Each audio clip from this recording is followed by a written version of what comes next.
Of course, no wheel stands on the straight, unlike the man on the KTM there. Wheel stands are not permitted at the event. The problem isn't so much with the man doing the wheel stand, the problem lies with the fact that he encourages people who aren't so skilled to have a crack at it, and that can lead to disaster. So please remember, everyone, that wheel stands are not permitted on the circuit, and repeated offences you will be talked to by the officials. So please remember that. We're all here to have a good time, but safety is paramount. So quite a mix of bikes in this class. See a super motard just rolling past there. Of course, motards run in their own class, but they also run with the general road racing classes as well. So motards really started out back in the late 80s, I suppose. There was guys fitting racing tyres to their motocross bikes and dragging them out to come racing in the weekends with the road races. It was quite a curiosity at the time, but they proved to be quite a successful class. So they've been incorporated around the world into their own separate class. These days they come factory with 17-inch wheels, so you can buy the latest and greatest slicks from each brand manufacturer.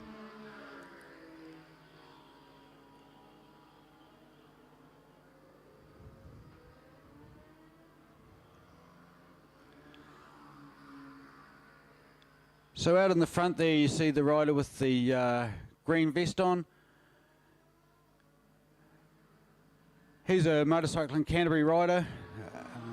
He'll have high club level skills. And he's just dropping a leg out there on his way into the sweeper onto the straight to show the riders behind that they're welcome to pass because he is entering the pits. So remember, when you're slowing down and entering the pits, remember to put a hand up or stick a leg out so that the following riders know your intention. So we've got 4 minutes to go in this session, so that's time for another couple of laps for most riders.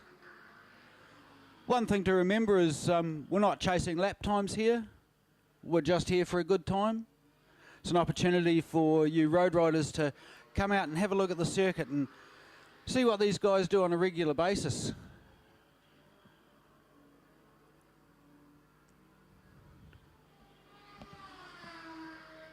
Sometimes it's nice to just test yourself out, test your bike, get to enjoy the thrill of what your bike's actually capable of without the risk of upsetting the constabulary. Remember, of course, while you're riding out there, there will be a broad variety of speeds of riders and bikes, so just take care while you're passing. Even if you're passing down the straight, make sure you give each other plenty of room.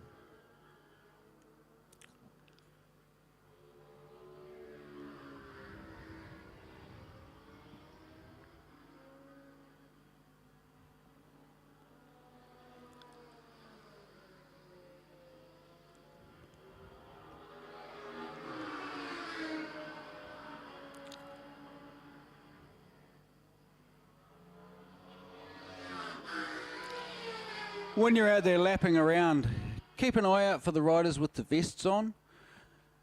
They're the training riders or the leading riders.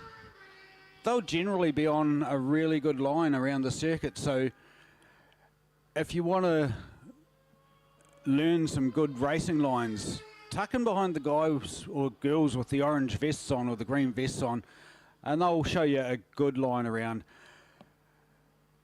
There's quite a different line on the circuit that the racers use compared to the road riders. Road riders tend to be quite wide into the hairpin, starting out right on the outside of the track and turning in, where the racers tend to take a more tight line. Road riders tend to try and spend a lot more time with their knee on the deck, especially through that hairpin, because it is a fantastic opportunity to try and get your knee down through Euromark corner.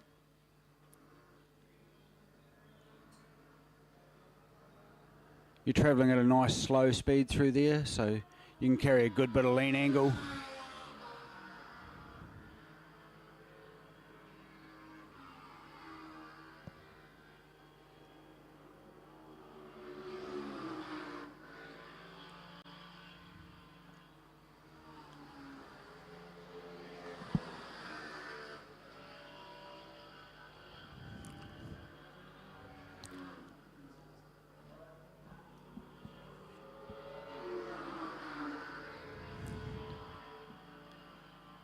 So just for comparison, a super fast lap time around here, a national level Superbike would be doing 1 minute 28, 1 minute 29, so they've got enough time for one lap.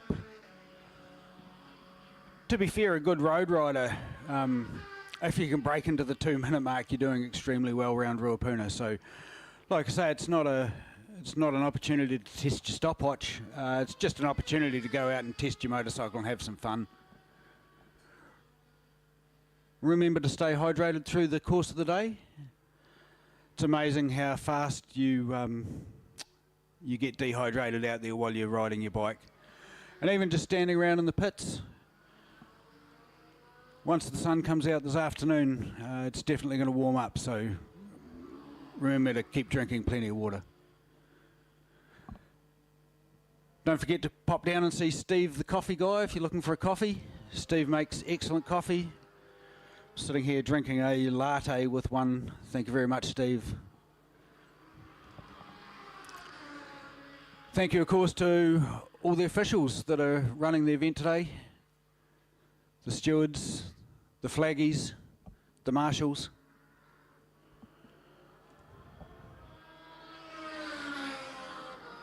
Remember to be kind to those people, because without them we would have no event. They're working here for your enjoyment and for your pleasure.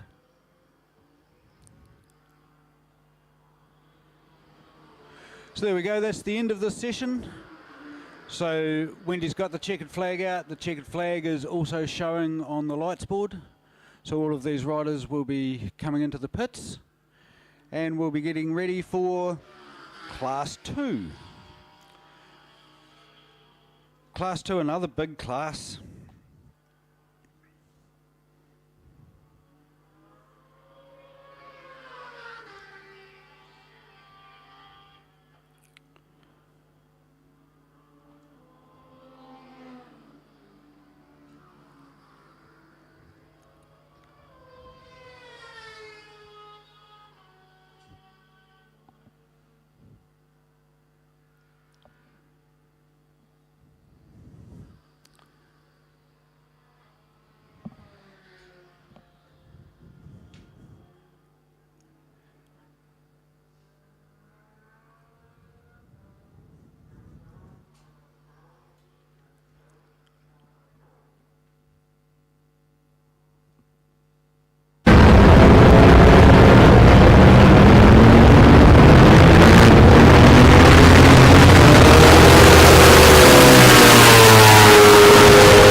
So in Class 2 we have once again a broad variety of motorcycles. From Grant Woolhouse on a Honda RS125. Now RS125 is an official Grand Prix motorcycle. Generally built somewhere up until, in New Zealand we've got models probably up until the early 2000s. But a genuine Grand Prix machine out there. 125cc two-stroke. And as I look down the list, we're up to Paul Young on a GSX-R 1000, or Taylor Cullen Holder on a Triumph Thruxton R1200. So like I say, a broad variety of bikes. So again, we will have a broad variety of speeds out there. So I request that everyone just takes it easy on the opening lap, gets a bit of a look at the circuit and enjoys their riding.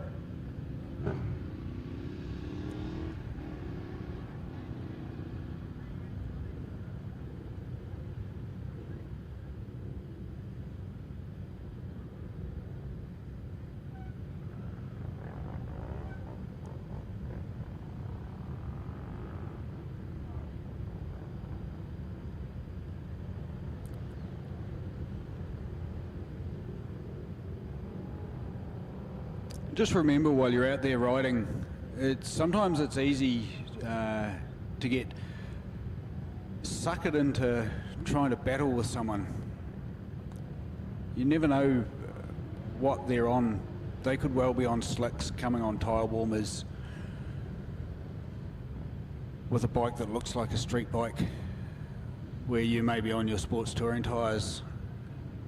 Just remember that not everyone's setup is equal, so just relax and enjoy yourself while you're out there. This is about having fun.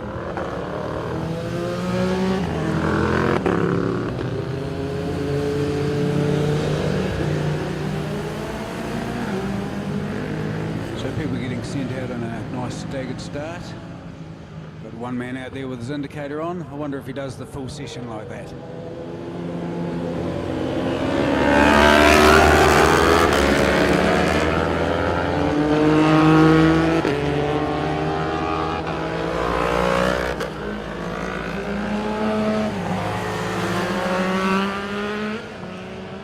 Love the look of that black and yellow GSXR. GSXR's always been stunning in black and yellow. There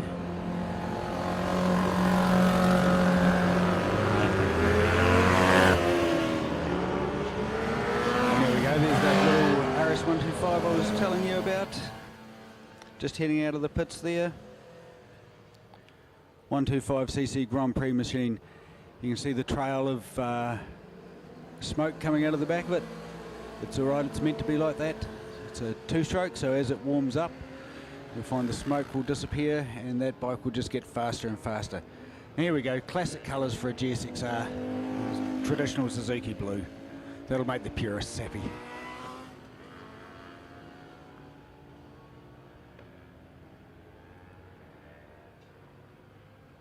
So a large group of riders out on the track today.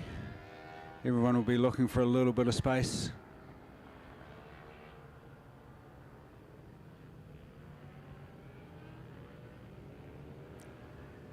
Being led gingerly around by a motorcycle and Canterbury racer there, just showing the correct line, whereabouts on the track you should be positioning yourself. It's really good to try and follow that line from that lead rider. The line that they're on is generally the safest and most appropriate line. Here we have a couple of latecomers out on the circuit. Obviously just looking for a wee bit of space for themselves at the back of the field. Of course, the only problem with doing that when you feel you're one of the faster riders in the group is you then have to work your way through traffic. So if you feel that you're one of the faster riders in the group, please make your way to the front. But remember, this isn't about being the fastest. This is about enjoying your motorcycle, enjoying your day. Got a lot of people out there on some quite expensive and tasty machinery. And it would be nice to see everyone being able to ride their bikes home.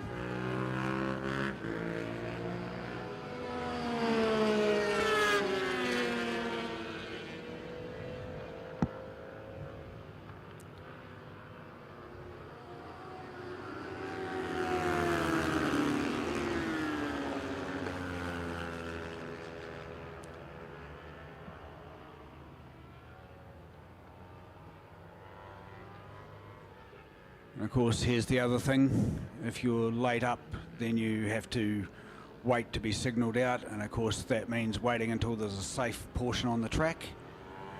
And when you've got a large group of riders like this, it's very hard to find a safe position on the track to be released into.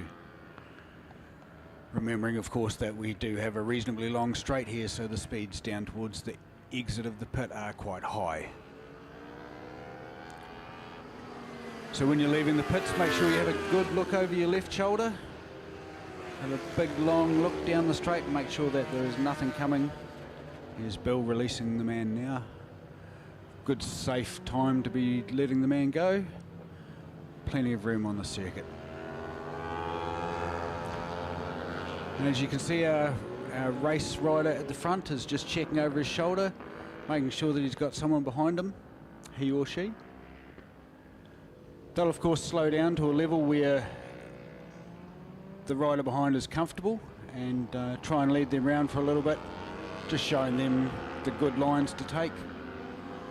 Again, always appropriate to try and follow that race rider around for a little bit, learn some good laps.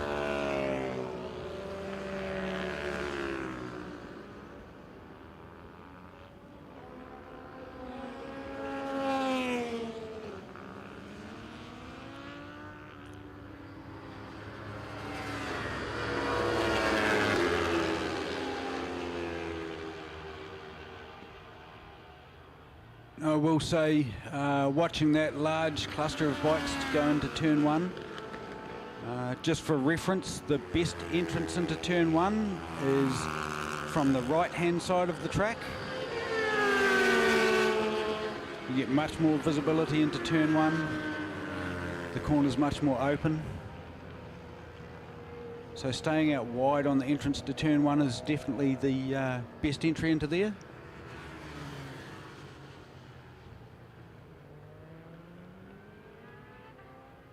There we go, that man into turn one, or man or woman, sorry I should say. Nice tidy line into there. Staying out nice and wide, turning in at the last minute.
So another good place for knee down antics is the CMG Motorcycles Indian Corner, the big sweeper that leads onto the straight. It's a nice wide corner, there's plenty of room in it, plenty of opportunity just to gradually increase your lean angle and just gently lower the bike, slowly lowering it down until your knee touches the deck.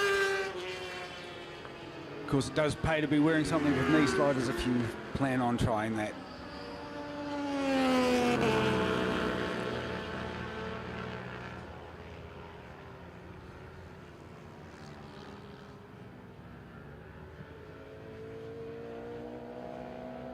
It's about halfway through this session now.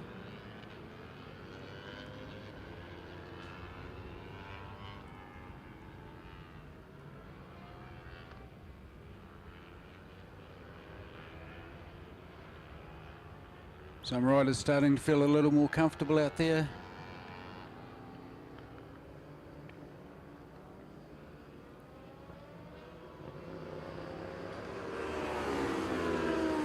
Quite a large group coming around the Christchurch Casino Carousel.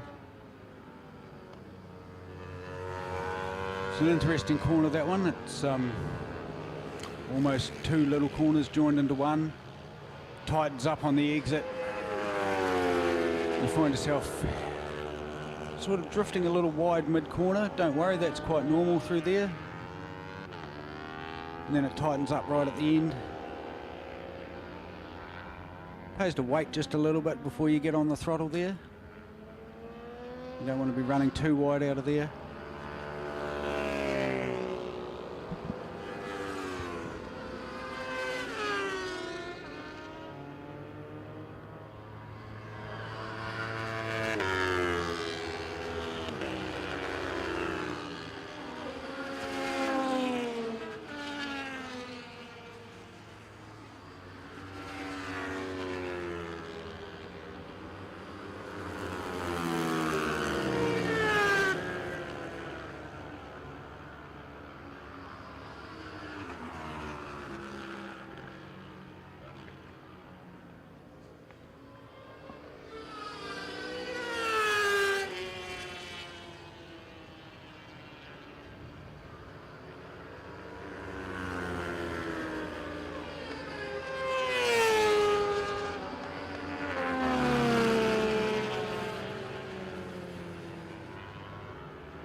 So we have a bike sitting over beside the cut.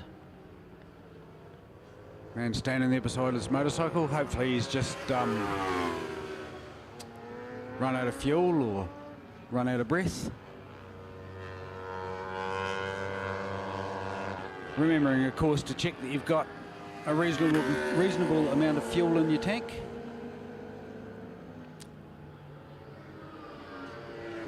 And when you leave the pits, you should leave the pits with your throttle wide open as you enter the pit straight, enter the main straight, because the bikes coming down the straight are coming down at full velocity.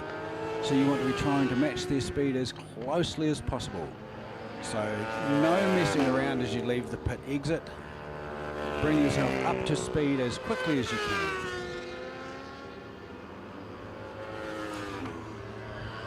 Some of the larger bikes travelling well in excess of 250 kilometres an hour at the point where you're exiting the pit road.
So just under 3 minutes to go in this session.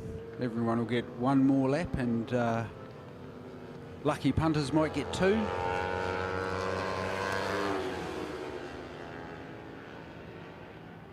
There's Aaron Scott just turning into turn one, wearing the green fluoro vest.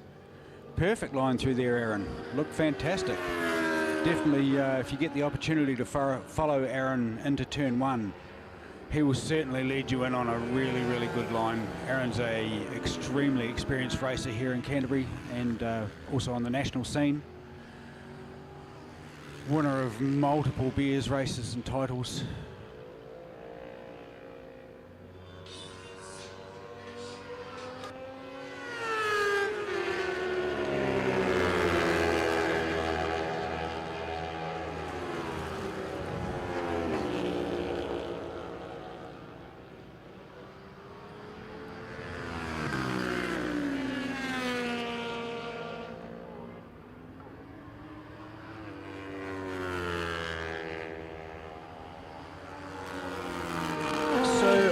Sure, I just saw a Kawasaki H2 go down the main straight. If it is, I would suggest that would be Sebastian Townley from Philco Motorcycles up in Nelson.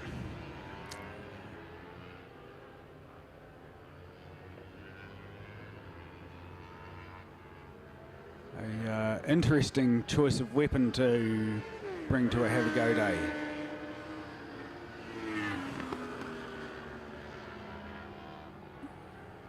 Seb, if that's you out there on that H2, I'm going to come down and catch up with you later on.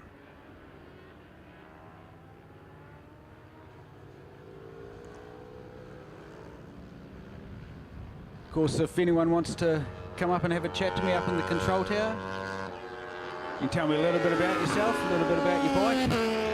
What's inspired you to come out here for the day?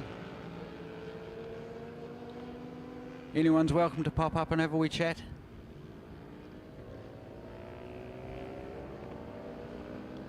Come and have a view from the best spectating seat in the house, while we have a little bit about chat about you and your bike and your inspirations and your aspirations with motorcycling. Don't be shy.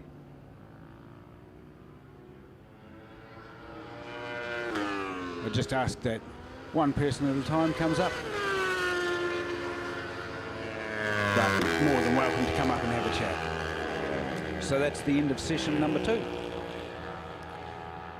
Again, nice to see everyone well behaved. We may well need to take a short break in proceedings if that bike over on the far side needs collected. We'll just see how we go with that. The officials will make an official call.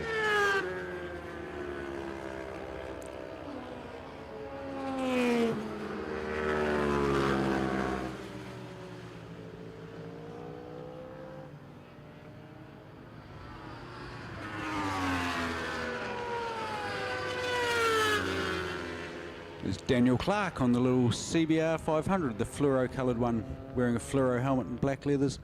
Daniel's been out here doing Have a Go days for the last couple of years. Thoroughly enjoys his riding out here. Regular road rider on the street. You'll often see him carving you up on the way to Akaroa. You guys on your 1000cc superbikes, just watch out for Daniel as he makes his way past you through the infield.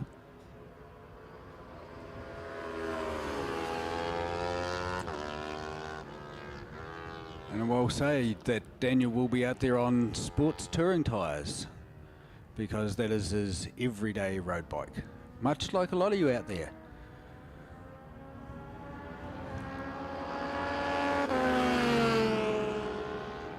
So that is the end of that session.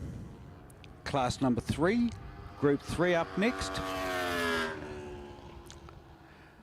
Predominantly a mix of smaller bikes in this class. It's good to see MCI sorting out the classes according to reasonably fair speed brackets. Difficult to do, given that some riders on the small bikes are just as fast as some of the riders on the large bikes in terms of lap time, but it's down the straights where the biggest difference can be felt and where the most danger is to be had for everyone. So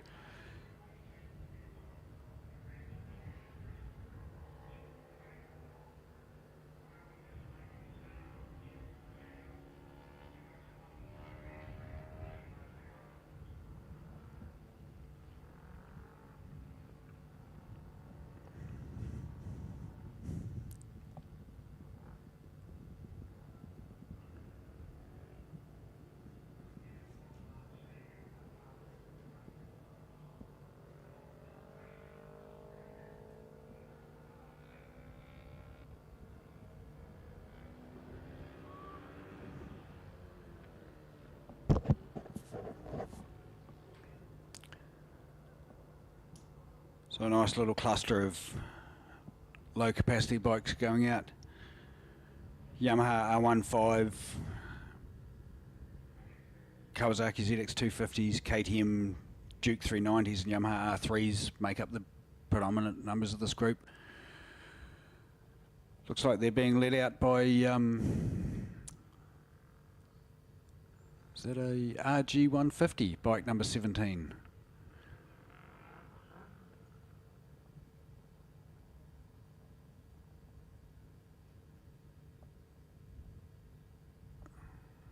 So a nice little group of Motorcycling Canterbury riders involved in this. So for you road bike riders, tucking behind someone with a green vest on, you'll find, or an orange vest, pink vest, you'll find them showing you the good lines. And here we go, first group away.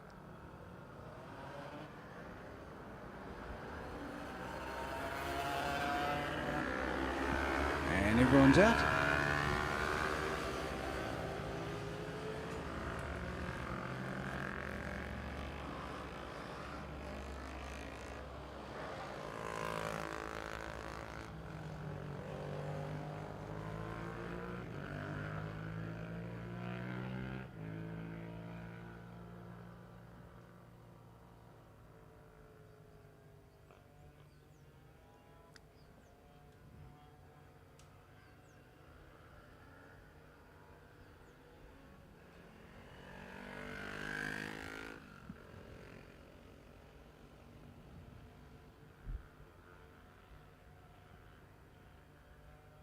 So again, of course, the first lap, just a sighting lap.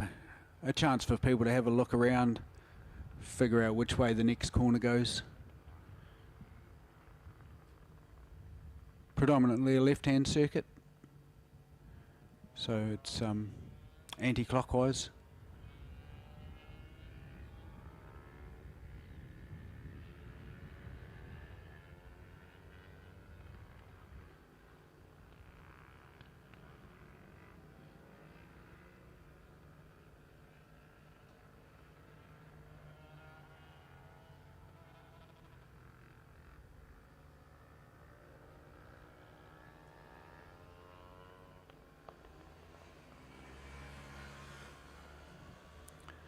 So a couple of late runners heading out here.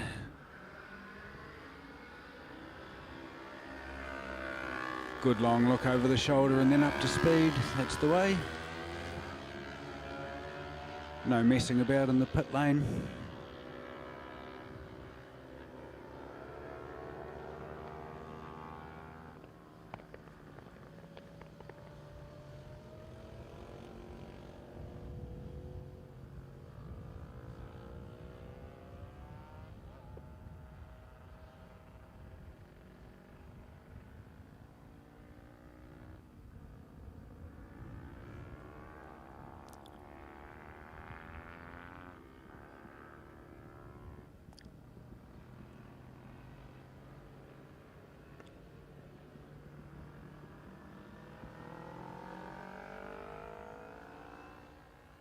It's great to see a big turnout here today. Good to see so many road riders taking the opportunity to have a blast around the track and get the feel of their motorcycle at speed. It's a completely different feeling on the racetrack to on the road. It's a much safer environment.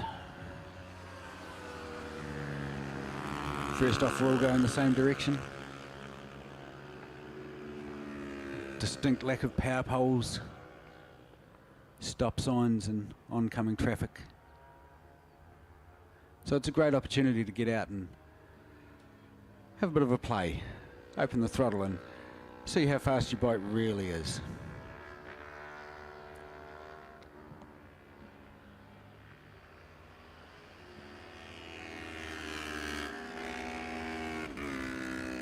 Great opportunity to enjoy the circuit.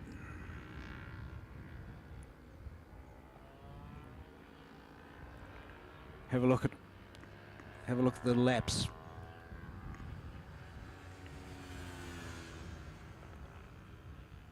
It's good fun out there with a small group, a couple of friends riding together. It's always fun.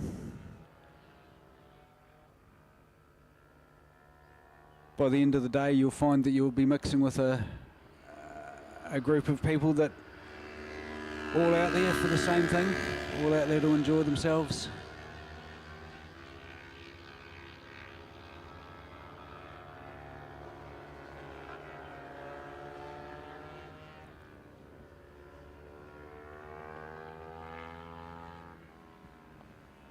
Remember to make use of the officials. Make use of the Motorcycling Canterbury riders. We've got untold experience around the circuit. If there's a corner you're struggling with, go and talk to them. The people with the vests are more than happy to pass on their information. Ultimately, we'd love to see some of you road riders come and transfer across and join the racing fraternity. There's plenty of opportunities for racing here in Canterbury with Motorcycling Canterbury Incorporated. They host great events and Have a Go Days are just the start of them. There are club bikes available for lease for those who are wanting to actually try competitive racing.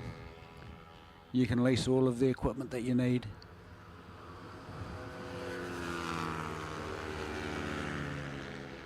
And it's a fun, cheap way to dip your toe into racing and see whether it's for you. Be warned though, it's very easy to get addicted.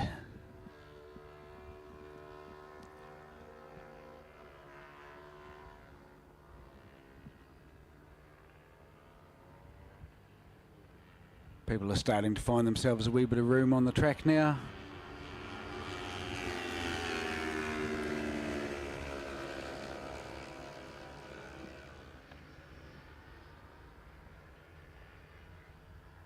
It's amazing how quick you form up into little groups, maybe groups of 2 or 4, riding at similar speeds.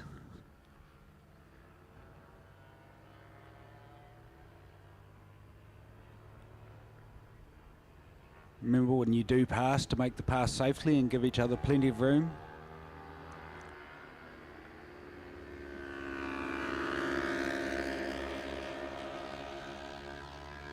We're not racing, there's no sheep stations up for prizes. So just go out there, relax and enjoy yourselves.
So big thanks to CMG Motorcycles for sponsoring this event.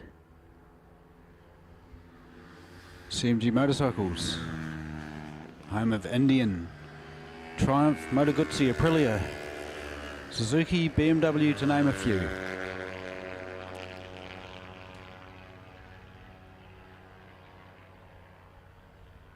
CMG Motorcycles, St Asaph Street, Christchurch, supporting this event.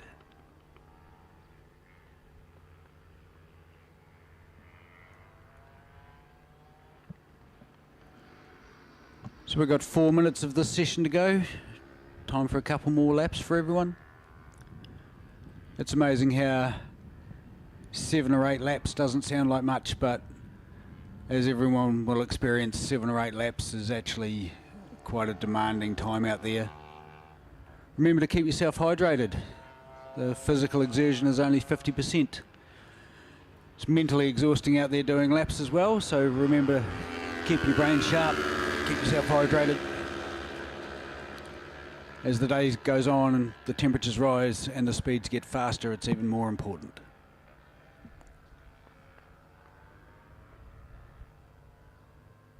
Remember, of course, after each session, just to have a quick look over your bike, make sure everything's good.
Good to see everyone out there having a good time and just taking it easy out there. Excellent that the marshals have had a pretty easy day so far. It's nice to see. Of course, if we all stay on the asphalt, things flow a lot faster and smoother.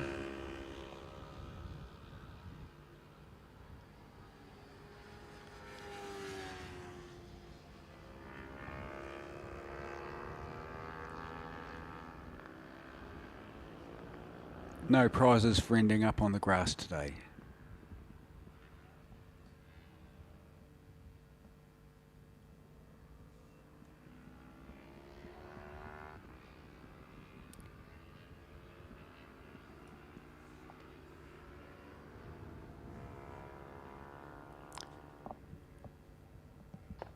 Next up in Group 4, we have a bunch of middleweight bikes.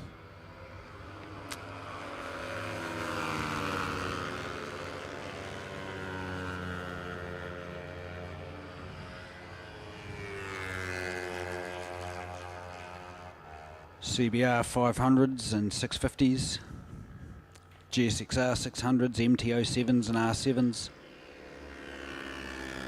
KTM 390 there ridden by Clive Randall. Might struggle a little bit for horsepower out in this class, Clive, but be assured that round the sweepers and the tighter infield, your little bike will have some nimble advantage.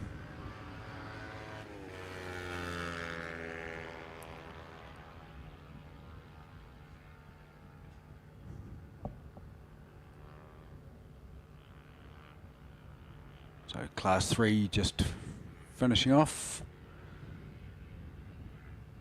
Everyone doing their final lap now, and they should make their way to the cut.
So there's the last of Class 3 just coming around the sweeper to enter the pits.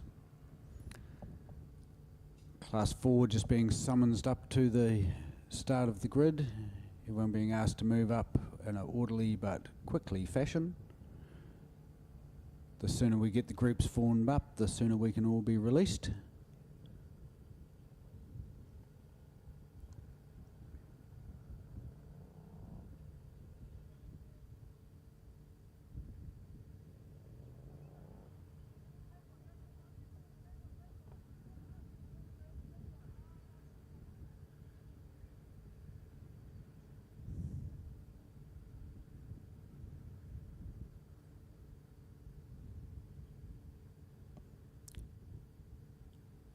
Some stunning looking road bikes out there on display.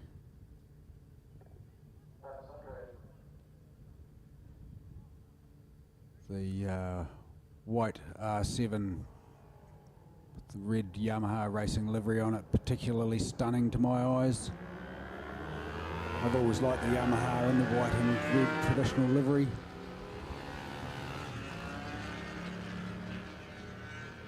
Couple of big booming V-twins out there.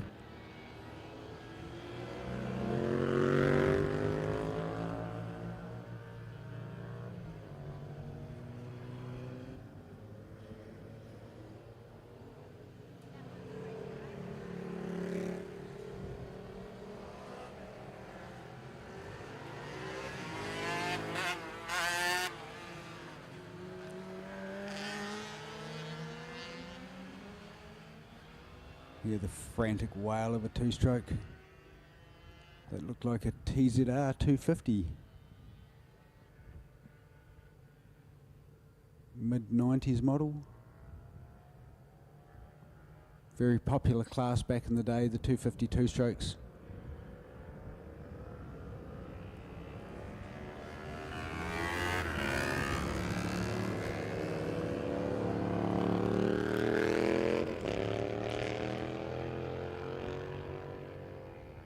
So first lap around, everyone just having a wee look, checking out the circuit, settling the butterflies.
Loving the colour scheme of that GSXR that's just coming into and out of the hairpin.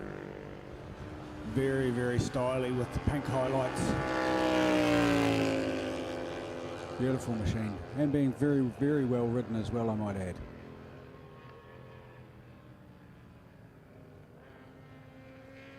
Good to see everyone out there getting the opportunity to have some fun.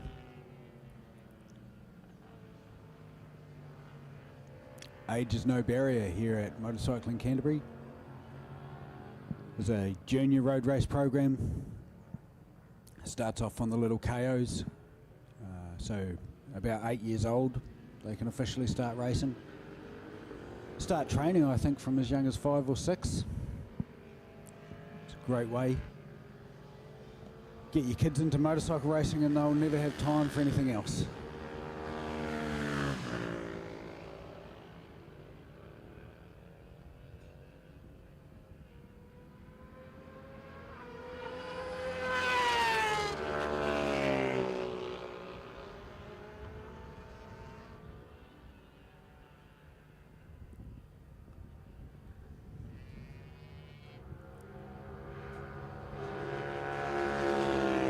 So here's this GSXR 600, I think it is, coming down the straight now. Oh, beautiful with the pink highlights. Absolutely stunning.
So that's the end of that session. For those of you wanting to view this, to get a better view, RGP TV putting out live coverage of the event. Go to RJP TV on Facebook and you can watch them live.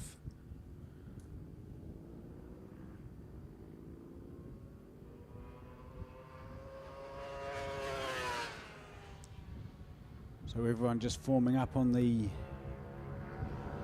area of the track they call the cut. Ruapuna is an interesting circuit. It can be separated out into several different circuit designs depending on the length of circuit needed and the type of design. The cut's an area that generally doesn't get used by much in the way of racing. Certainly it's used in the drift car scene, but in general motorcycle racing and car racing does not use the cut. Although it does make for an interesting high-speed short-circuit course because it takes out the entire infield section.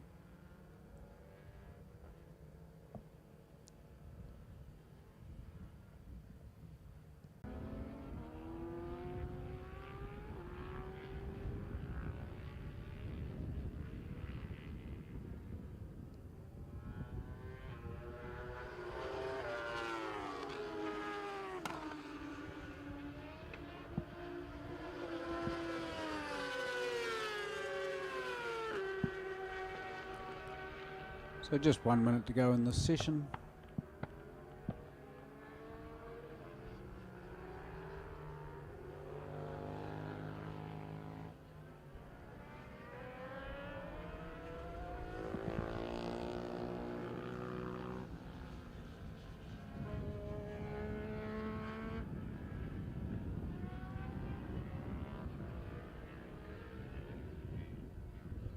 Some people choosing to line up at the cut already.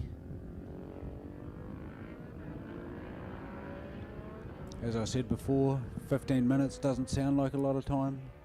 Doesn't seem like a lot of time when you're standing around watching, but 15 minutes on the track, it's quite tiring, physically demanding.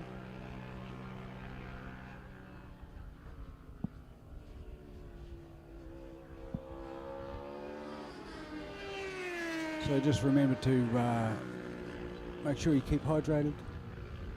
Grab yourself something to eat as the day goes on as well.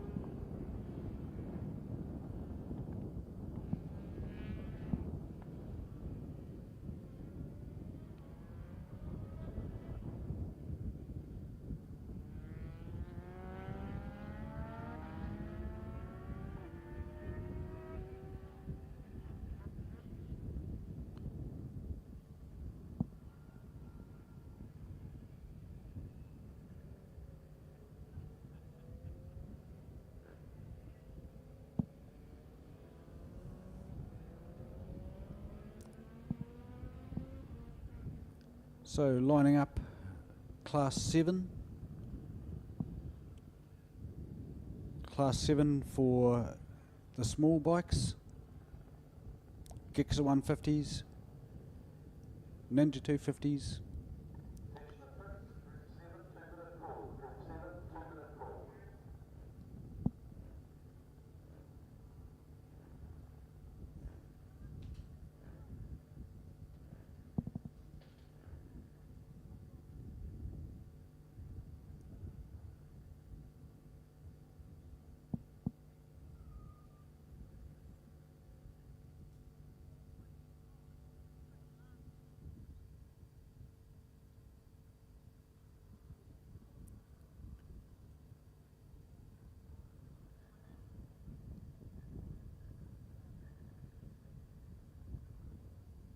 Great to see so many small to mid capacity bikes out there taking advantage of the opportunity to have a go.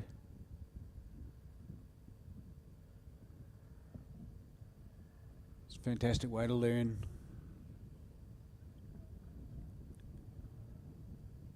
Learn some good cornering techniques, some good braking techniques.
So here we are with Class 7.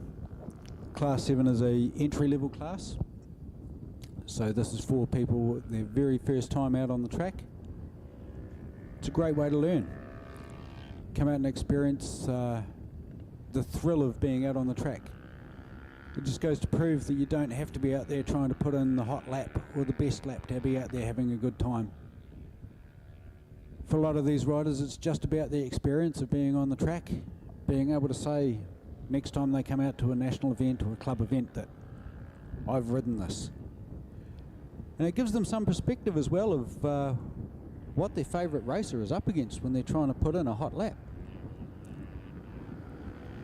After having a look around the circuit and a ride around it, you'd be amazed the perspective you gain.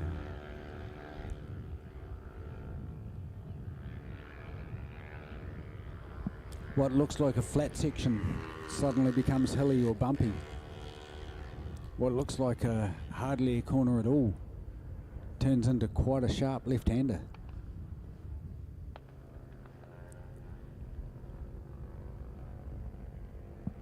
But it's good to see this class being led round responsibly.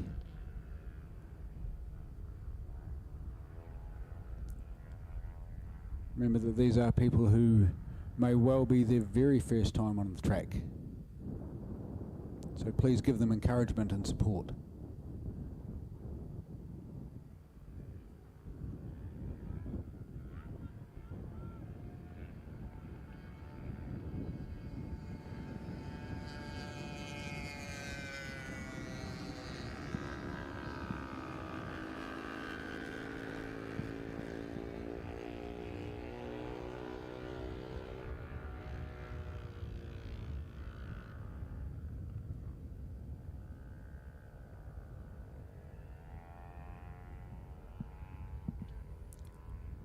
Great to see all levels of experience catered for.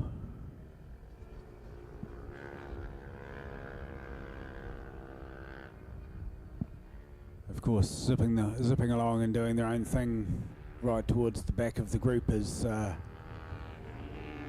couple of local lads right at the back. I'd suggest that would be perhaps Ryder Chamberlain. Young man, easy to identify in the pits. He's the one rocking the mullet.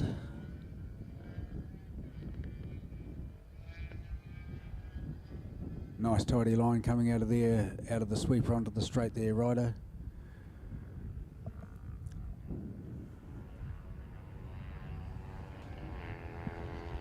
Of course, easily identifiable by his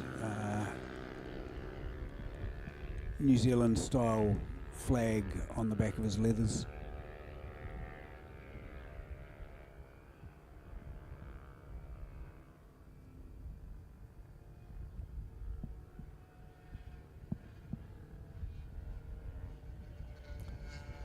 So a couple of young ladies out in this class having a go. Great to see.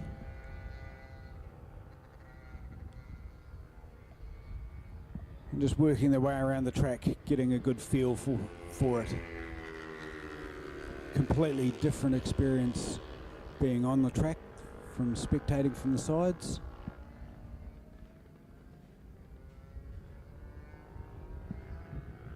Days like today are the perfect opportunity for people to get out and have a look at what the racers contend with.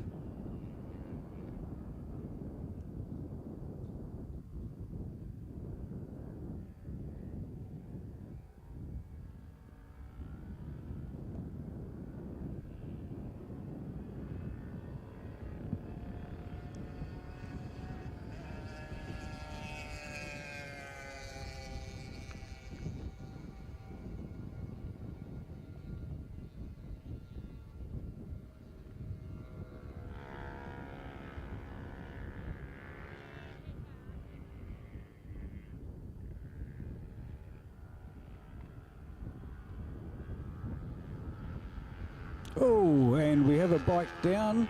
We have a bike down on the entrance to the dipper. Rider's fine, he's walked off. Looks like he just tucked the front end there, following Ryder in. And of course, that's something to be wary of, is some of these riders are fast national level racers, and it's very, very easy to get sucked into trying to compete with them.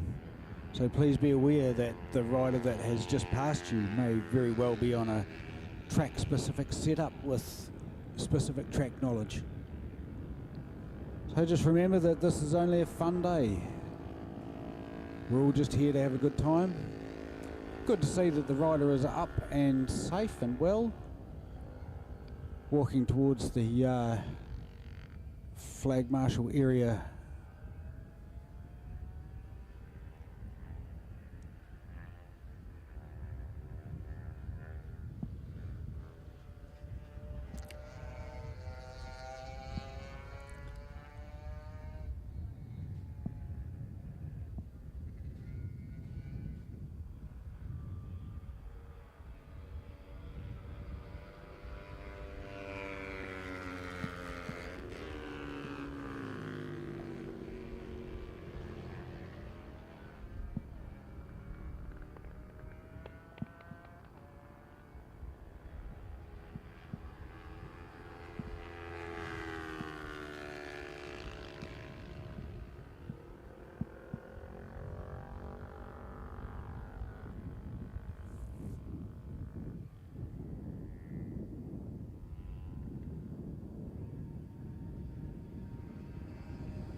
So there'll just be a short break at the end of proceedings to collect the bike that's down on the track. It's not lying in a dangerous position as such, so the session can just continue.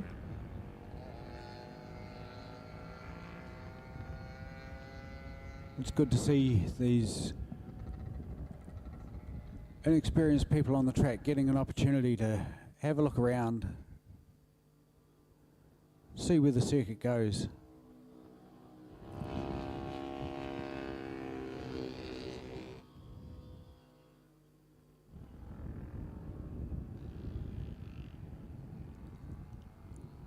Remember, when it's your turn on the track, search out the riders with the high-vis vests. They will be the people to follow. They will be the people that will direct you through the line in the correct racing line.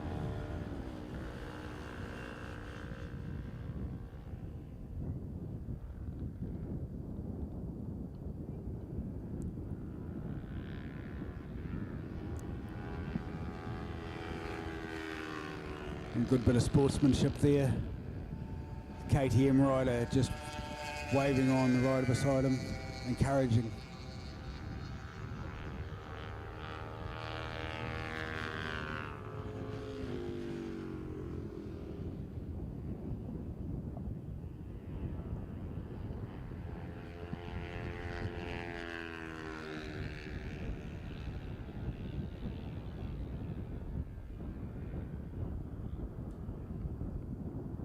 So into turn one, we're going to have a classic example of racer versus road rider.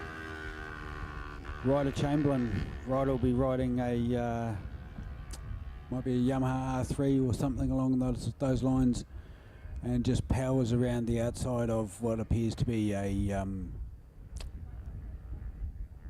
Ducati Panigale.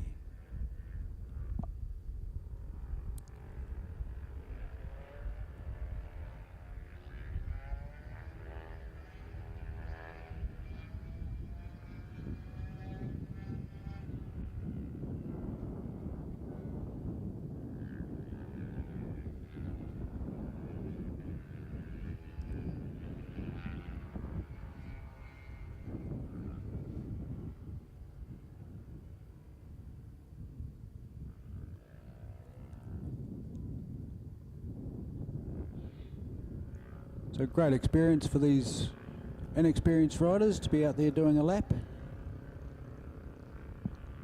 I'm sure for some of these riders new to riding, it will be a highlight for them and something to talk about for a long time.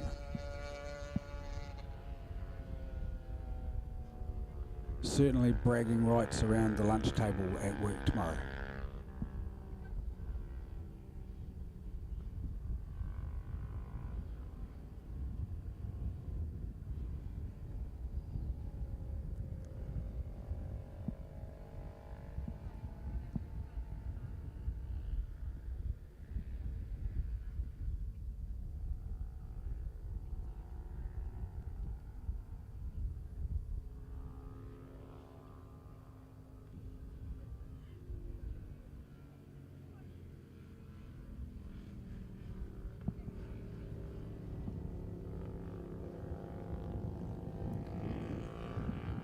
So here we are, coming down to the final seconds of this session.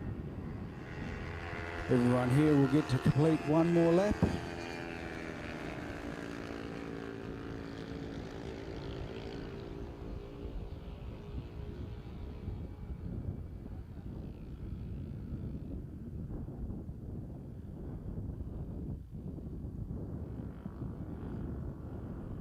So there we are, that's the end of the session board up now.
So coming up to the end of this session, we will be taking a short break for vehicle recovery, and as you just heard, the food caravan will be opening shortly, so don't forget to grab yourself something to eat, grab yourself a drink and stay hydrated.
So coming to the end of session number 2, and I've just been out having a wee walk around the pits. Beautiful day out there now. Temperature's warming up nicely. The track will be just warming up and coming to perfect operating temperature. So a good time to be out.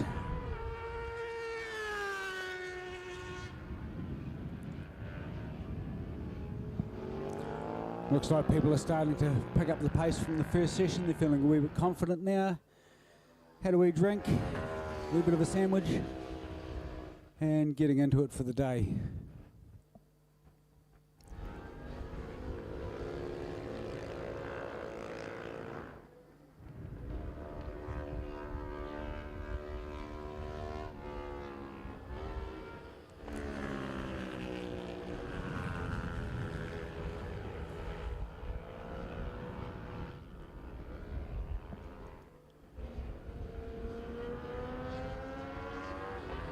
There's Seb Townley just crossing the line on the Kawasaki ZH2 supercharged bike. No wonder it's got some mumbo down the back end of the straight. Seb reckons it's a little bit more unwieldy than your average superbike. Carries a little bit more weight, but just watch it accelerate.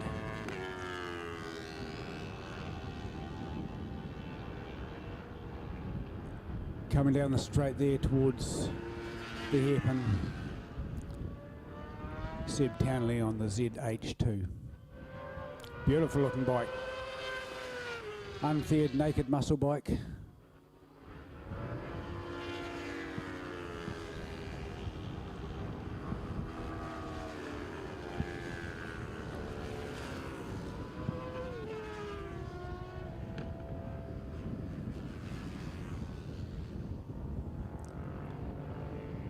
There's Daniel Clark going through on his Honda CB500.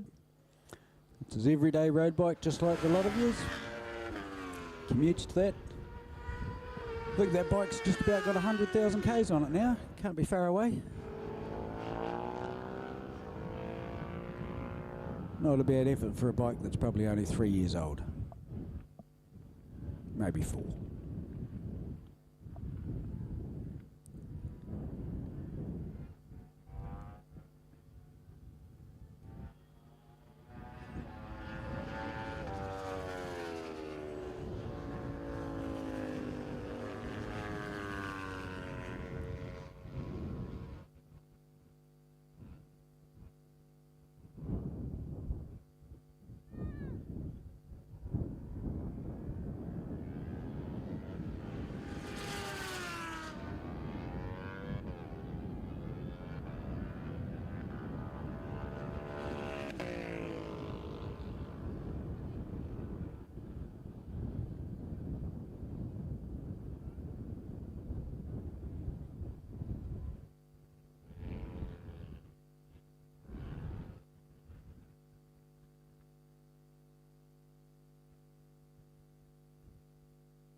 So just a short break in proceedings here while a bike's picked up from exit of turn 1.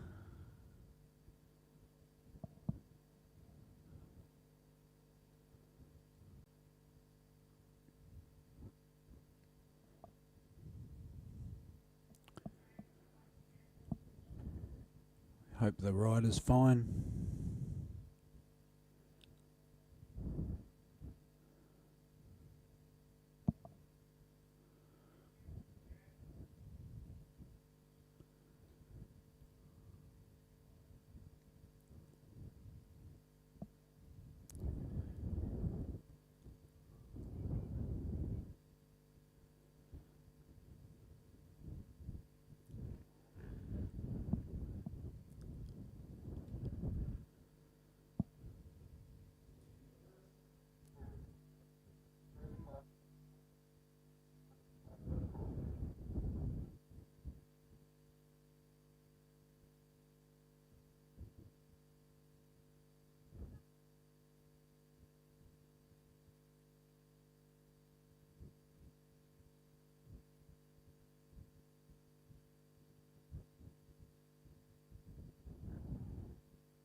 So almost ready to go, just waiting on the pickup vehicle.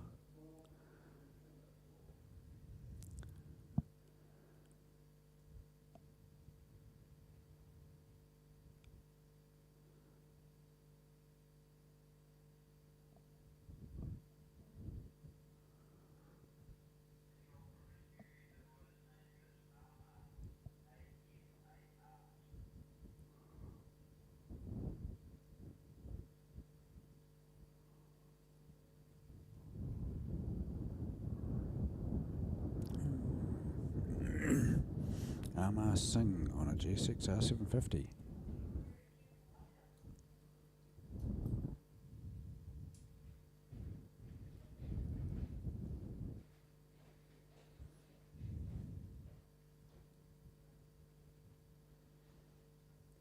Bummer. It's that G6 R750. No, the blue one with the red undertow, red belly pan.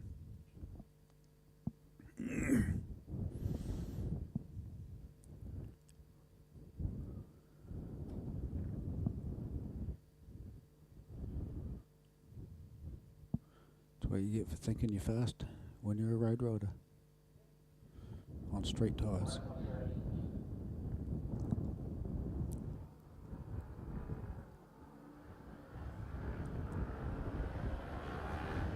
So here we go.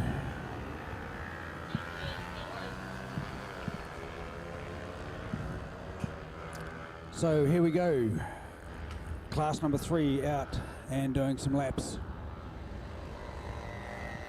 Remember everyone that this is for fun only. There is no prizes for ending up on the grass. This is a day to enjoy yourself and relax and do some laps. We're not here to push beyond our limits, we're here to enjoy ourselves. Have a safe and fun meeting. Don't get tangled up with faster riders. Enjoy riding at your own pace. Remember that some riders out there are on racetrack prepared motorcycles on slick tyres with tyre warmers. Some riders are competitive national championship level riders. Remember to ride your own pace.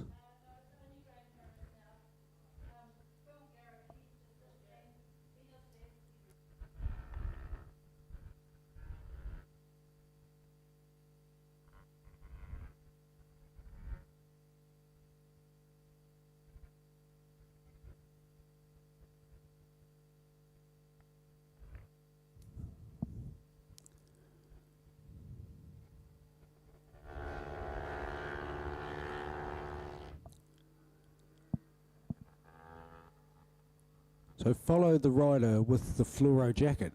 That is the rider that will show you the appropriate lines. Follow their lines,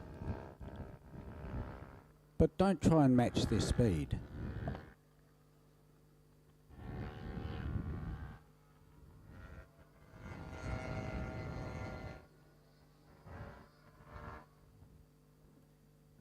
I'm watching the nice tidy lines being taken by all of the riders so far through the complex into the dipper. Everyone nice and smooth. Remembering that smoothness is the key to a good lap, particularly on a small bike.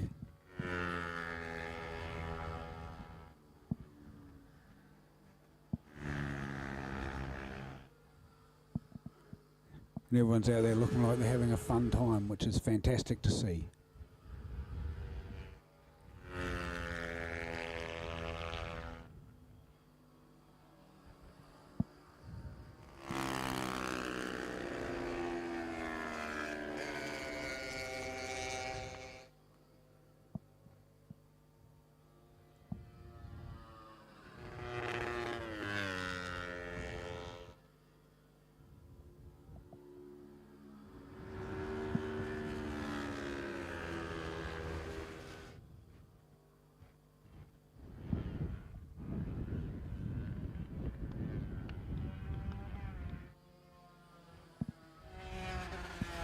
Bike number 23.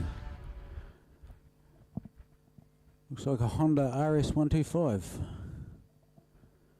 RS125s were a very popular, extremely popular race class,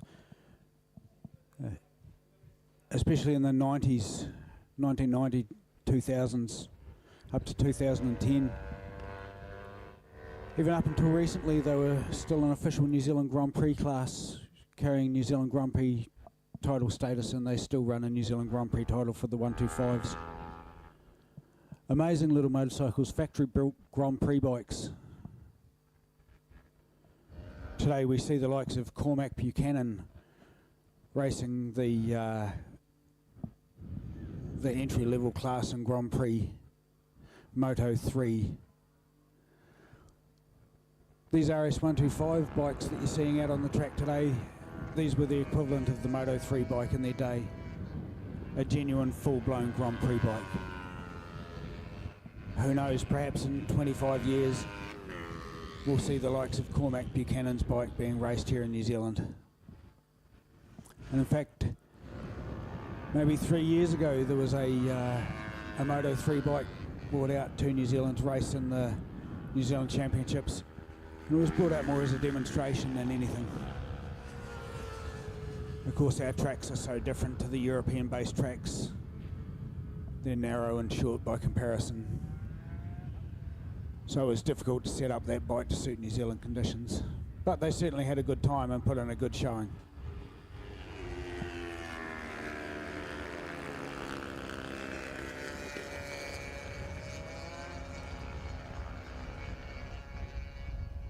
Popular bike out here today, Yamaha R3.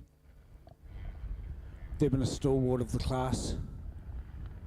Really, since it became a 300 production class, the R3's been right at the front of it. It's very well respected in its category. A fantastic little sporting motorcycle. You don't need to do a lot to one to make it a competitive race bike. A good rear suspension unit. Some front fork upgrades. Some aftermarket bodywork. And then as you progress, some rear sets.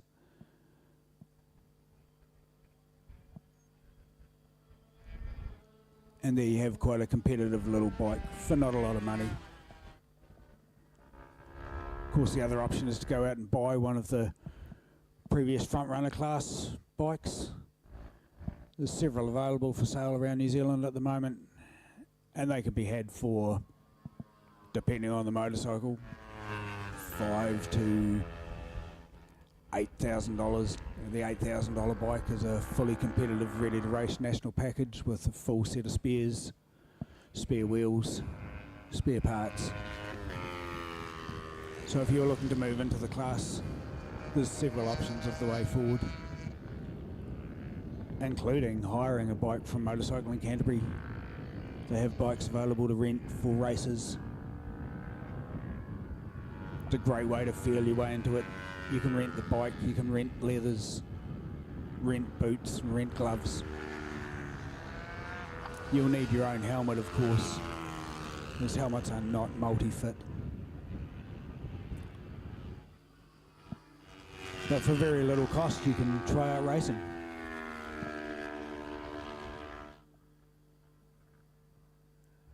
These Have a Go days are a great way to introduce people into the track, give them a feel for what the racetrack's all about, and the camaraderie and the friendship that's available. All of the races are here to help, all of the officials are here to help and support you. So please make use of them, feel free to ask questions. Ask about the circuit, ask about the corner you're struggling with.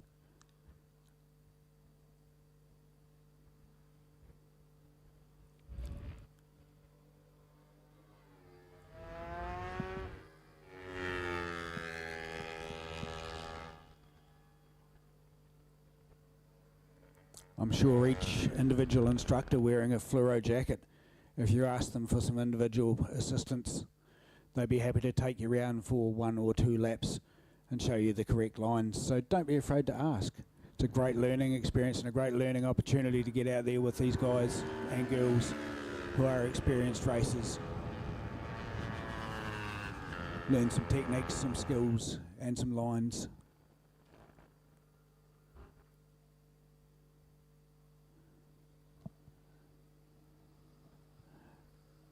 And don't let age be a barrier. There are some very talented young riders out there who are very happy to talk to you about their racing experience.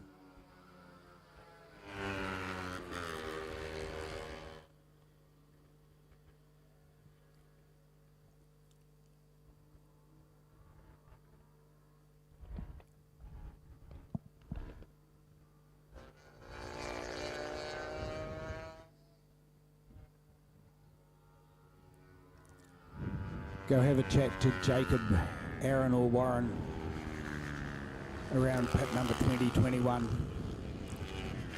Jacob Pearce riding the R6 Yamaha, Warren Hudson riding the Repsol CBR 900, and Aaron Scott riding the turquoise and silver Aprilia RSV4. All experienced guys, and more than happy to talk to you about lines, corners, braking technique, body position.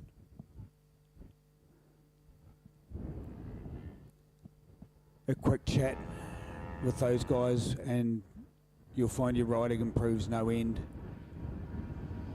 Ask them for a personal lap lesson. Ask any of the instructors to coach you for a lap and they'll be more than happy to.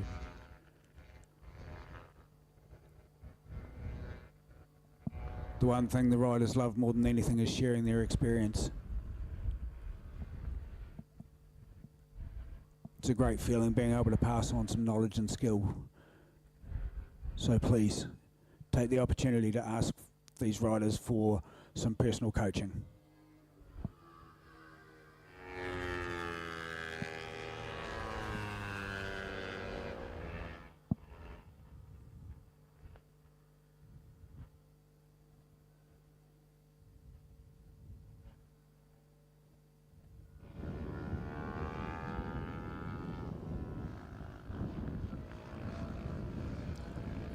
Don't forget to check over your bikes as the day goes on as well. Your tyres wear a lot faster on the racetrack than you'd anticipate. Bike uses a lot more fuel than you'd anticipate. So just remember to keep an eye on the little things. There's nothing more embarrassing than having to push your bike back from Euromark corner because you've run out of gas.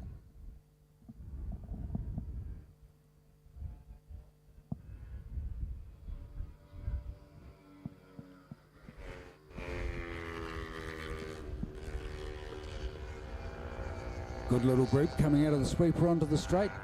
Look like they're having an exciting time, all charging around together and making use of the lead rider who is wearing the vest. Should all tuck in into a nice straight line and try and follow his line into turn one. He's holding a nice line mid-circuit, drifting out wide and then back in for the end of the corner. Careful on the throttle on the exit of turn one. Seen a couple of bikes off into the grass there today.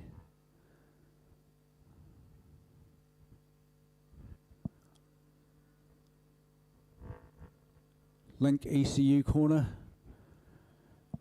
Drops away slightly on the exit and then climbs out of it again. Quite often bikes run a little wide out of that corner, so remember to take a nice tight line.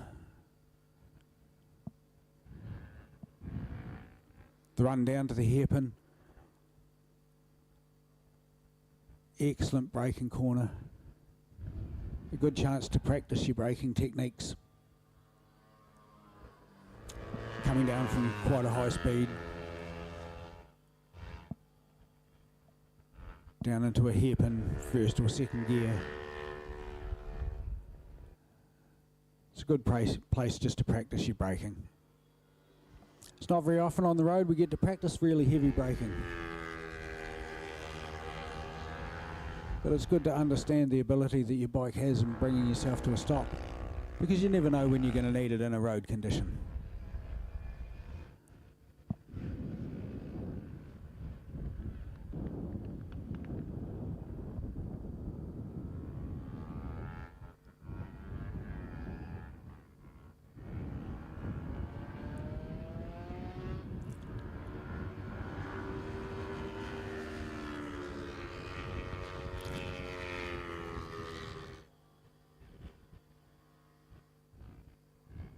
There's that little pack coming back onto the straight again. They'll get this lap in. They're making every use of that lead rider.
So it appears we have another rider who's taken an off-track excursion down at turn 1. Hopefully their bike is rideable back so that they don't have to wait for pickup. The rider's up and fine, so that's the main thing.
So just a few minutes delay, everyone, while this bike is picked up from turn 1.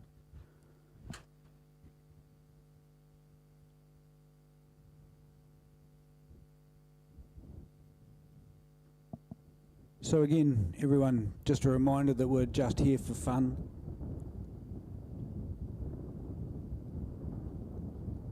It's only about being out there riding and enjoying the day. There's no competition points available. Enjoy riding the track. Enjoy the experience.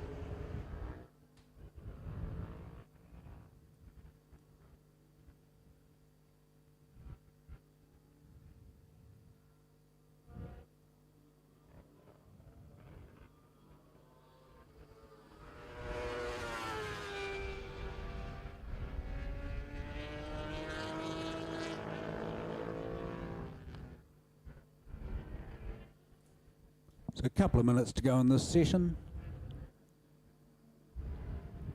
Everyone's out there having a lot of fun.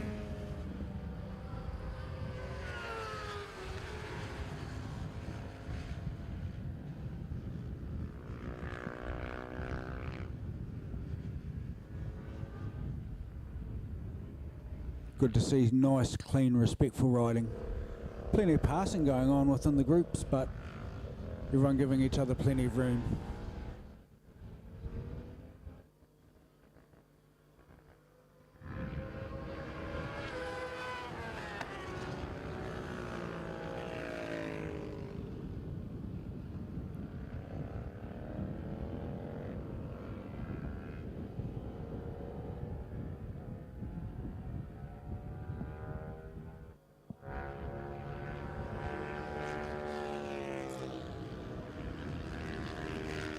The MT-07 Yamaha, the R7 Yamaha has a very distinctive engine note.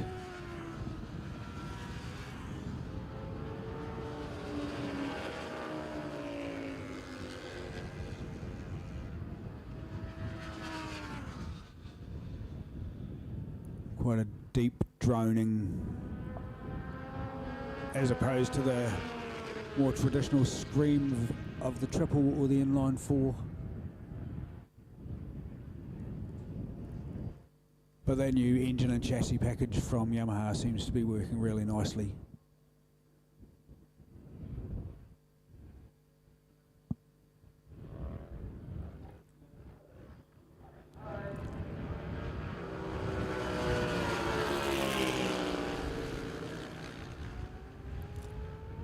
Of course, the Honda CBR 650R and CBR 500 package, quite a popular choice as well.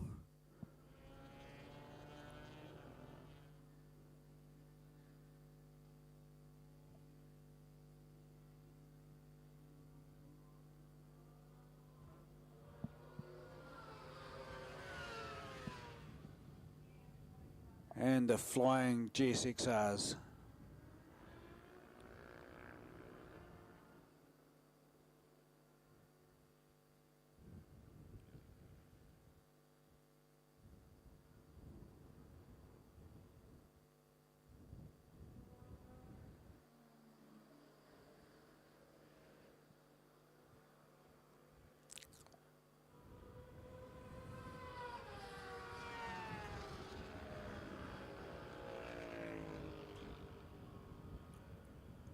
The rider's just forming up in the cut now.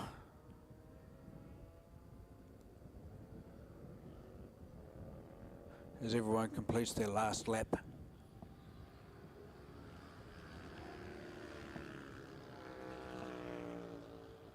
Remembering it's important not to slow down too much on your exit lap.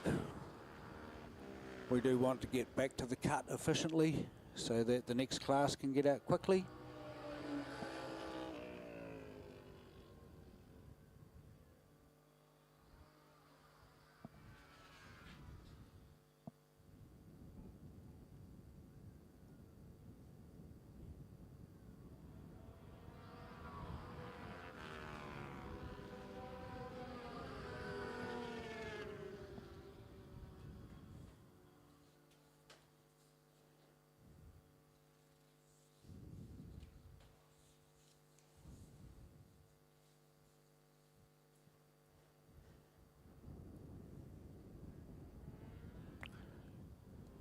Naughty, wheel stands in the back section over there. Remembering that wheel stands are not permitted on the circuit.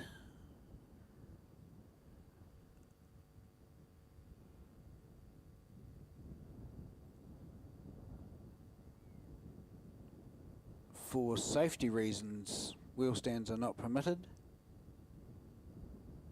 It doesn't really matter whether you've finished your session or not. It encourages other people to do it, and other people may not be as skilled as you. So please, no wheel stands.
So everyone's coming in for lunch.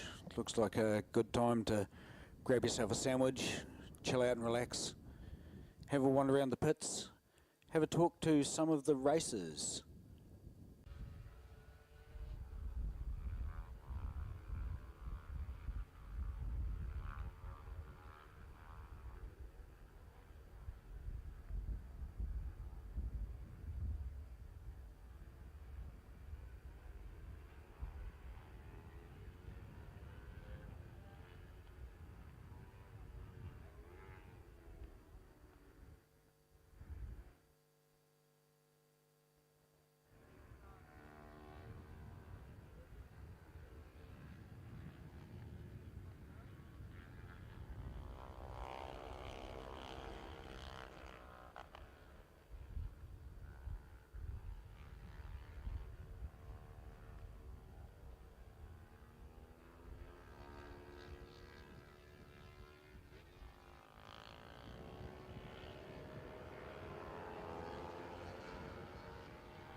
So it looked like we've got Class 6 going out. And it looks like we've had time shortened down to 10-minute sessions. So 10-minute sessions, enough for 4, 5 or 6 laps, depending on your pace. And it looks like this group has headed out straight from the get-go, ready to put some pace on, looking to make the most of their 10 minutes track time available. So leading from the front, would that be Aaron Scott? Certainly looks like Aaron.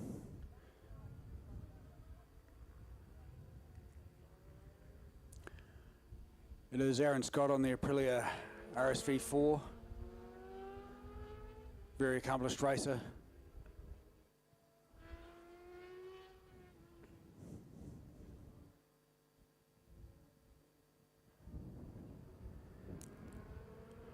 Leading what appears to be a Triumph 675 behind him. Triumph 675 is a very, very well thought of bike. Dominated the 600 class for a few years now.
So it'll be interesting to know who's on that Triumph 675 that's having a wee tussle there with Aaron Scott.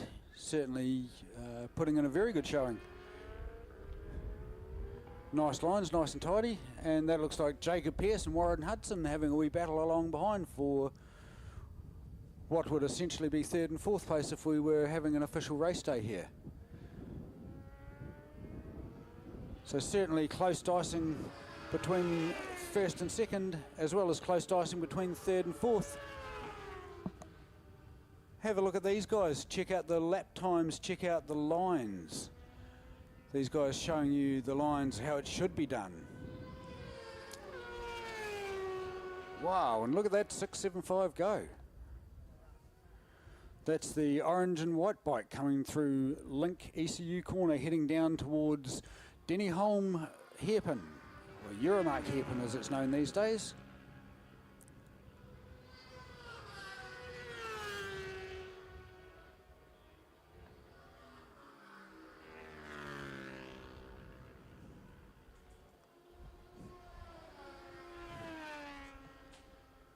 Oh, and just on cue, here's my coffee from Steve, the coffee guy down in the pits. Make sure you pop down and see Steve for a coffee.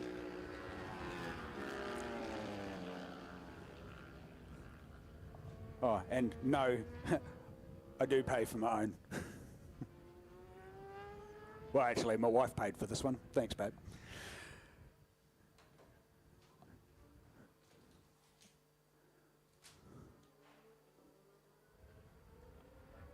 Ooh, white chocolate and macadamia cookie as well. Go me.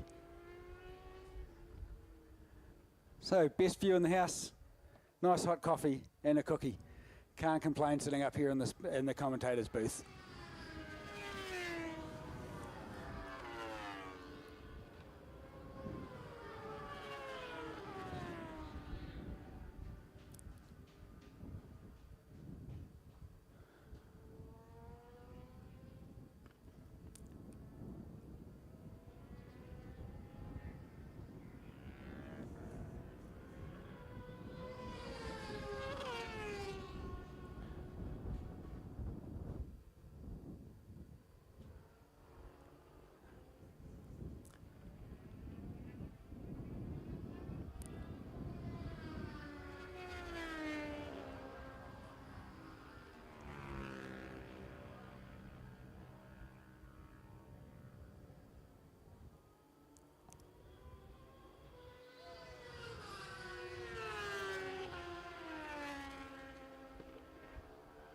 Look at the line of that 675 as it comes through the infield.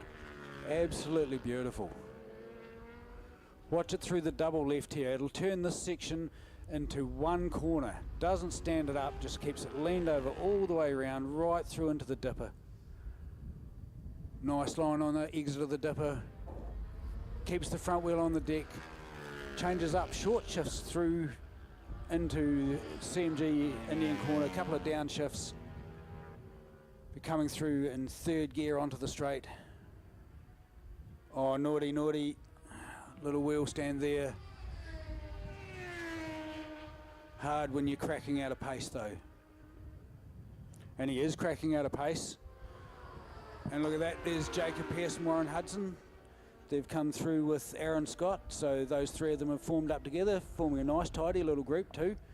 If you want to watch a good battle going on this afternoon, have a look at those three guys. They've got a couple of laps left in them. Jacob Pearce looks like he's put his head down and trying to make a pull away. Go Jacob. Warren with the 900cc bike will have the more power, but Jacob on the more modern bike, he might have a bit more brakes and steering, so we'll see how he goes through the infield.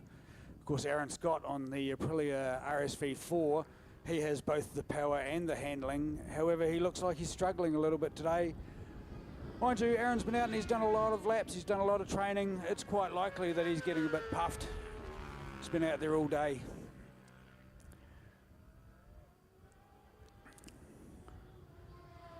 But again, that bright fluorescent orange Triumph 675 through the double left into the pothole, into the dipper, and it'll come right around the outside and up the inside. Just so smooth and graceful. Little accidental wheelie as he comes across the crest there. When you're putting in a fast lap, it's hard to keep the front wheel down. You've really got to get across the front end. And watch him come out of the Indian sweeper onto the straight. He's away again. He's got time for one more.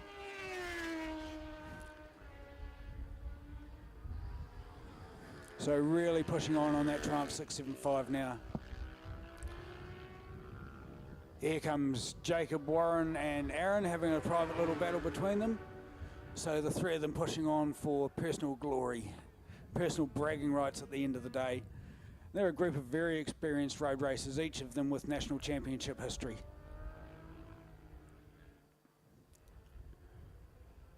On here comes Aaron up the inside of Warren into Link ECU corner. Now let's see if Jacob can do the same thing into the hairpin or whether Warren's got just enough lead on him. And they are coming up on a slower rider, so they will be polite and concerned for that rider's safety as they make the pass. Each of them making a nice thoughtful pass. Plenty of room there for everyone. Jacob backs out at the last minute, which is the polite thing to do. He knows he's got the time. There's nothing at stake, nothing to be played for, and no point in scaring the other rider who's just out there having a good day. So fantastic sportsmanship there, Jacob. Well done. But let's see if he's got the grit to put his teeth down and catch up with Warren. And where's that 675? Here it comes onto the CMG Motorcycles Indian corner, and he's decided to pull in. He's had enough with 11 seconds to go. He's decided that's him for the day. He's proved his point, shown his hand. Excellent riding. Now to the next group through. It is Aaron Scott on the Aprilia, followed by Warren Hudson and Jacob Pearce. As I say, three very, very, very talented and experienced racers.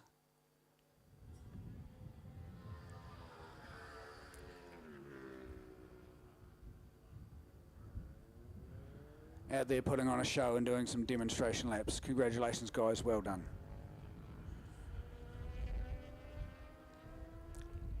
Coming up next, we have Class 7.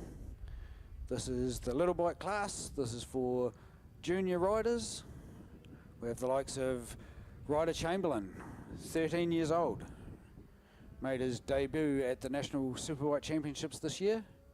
Congratulations on Ryder for his 5th place overall in his national championship class. A very big effort for a young man. Well done. Harrison Shanks riding a Kawasaki Ninja 250. Harry's a noted rider, spent a few years riding for Timaru Yamaha, riding the Yamaha R3.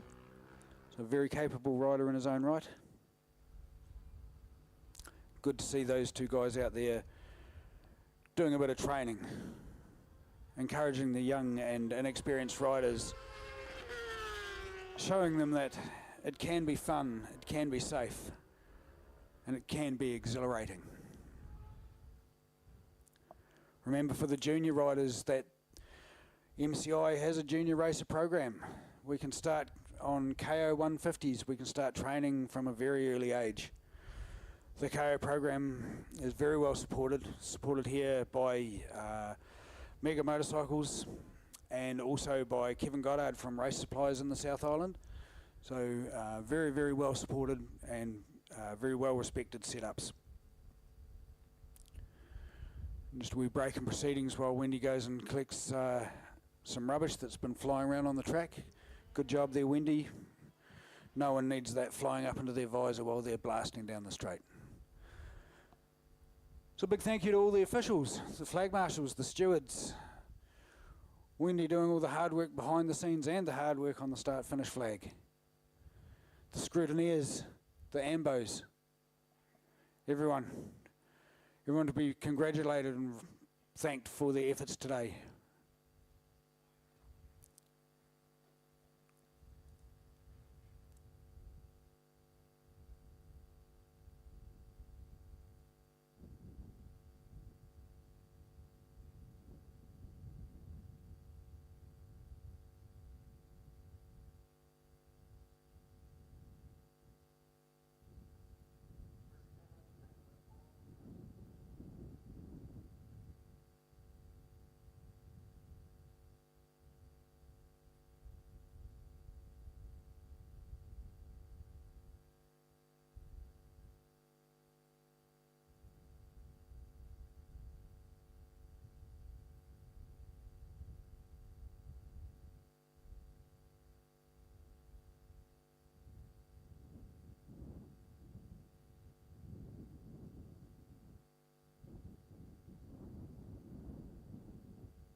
So here we go, Class 7, junior riders, inexperienced or young.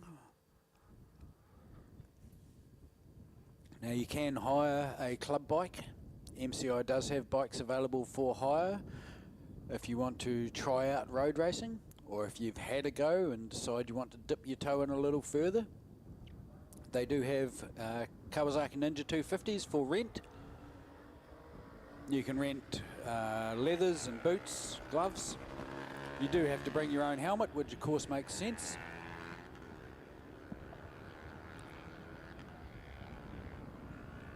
But bikes are available for hire so that you can experience real racing without having to go to the expense of purchasing and modifying your own bike.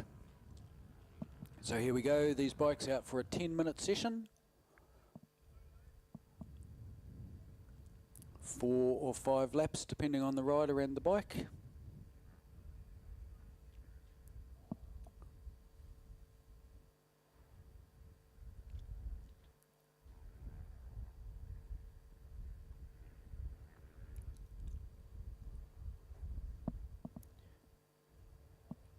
You'll see a big difference in abilities amongst the riders out here. You'll see Ryder Chamberlain in his Asia Cup leathers. So that's the one with the New Zealand flag on the hump on the back of his leathers. Finished 5th in the National Championship this year. Great effort. Whilst out there we have other riders who it will be their first time ever on the track. First time potentially on a motorcycle on the track. So it's great to see that everyone gets the opportunity to have a go. You don't have to be a national level racer. You don't have to be a club level racer. You don't even have to be a sporty level rider. All levels are catered for here at MCI on the Have a Go days. Just make sure you pick your appropriate group.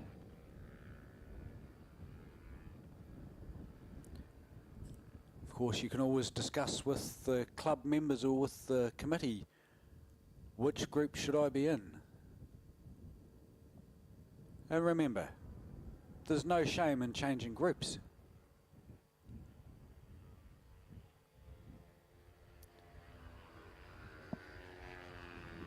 And there goes Ryder Chamberlain through in those fantastic looking New Zealand flagged leathers. Looks absolutely brilliant.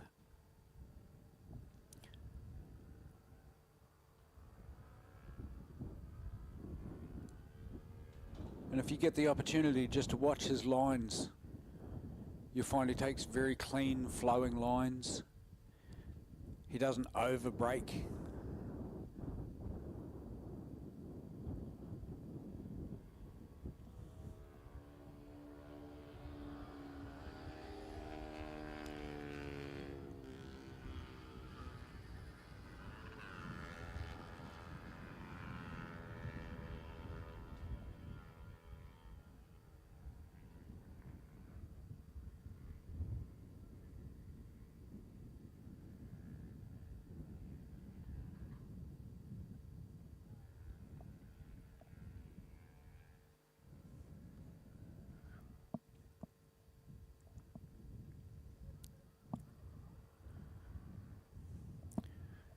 So a couple of different capacity motorcycles in this class, predominantly Suzuki Gixxer 150s.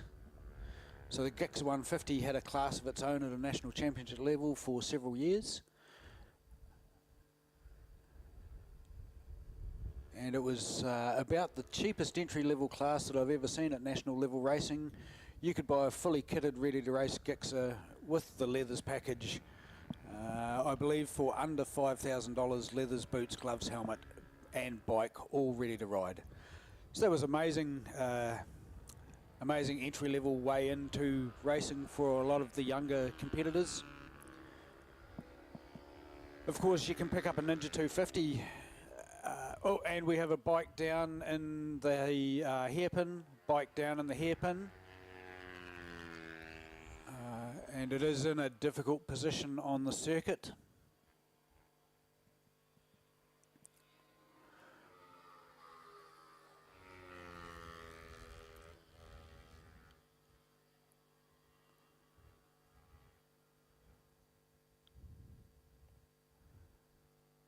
And yes, right decision made there by the marshals to bring this event to a halt, or bring this session to a halt, as that bike is in a difficult position on the circuit. So the correct decision being made in the interests of everybody's safety.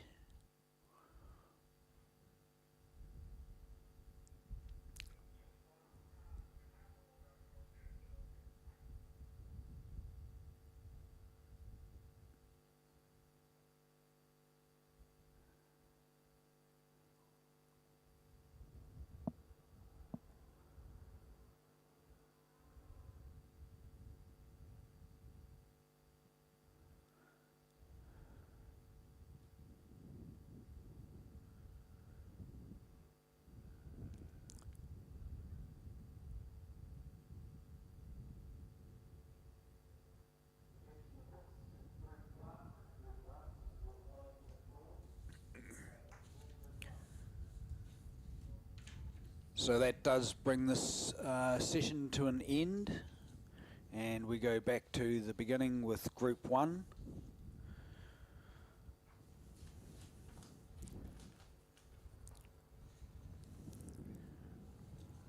Group 1, the Superbikes. The KTM Super Dukes of this world, the GSX R600s, Aprilia RSV4s and Ducati Panigales, Street 66675s, Husqvarna 701.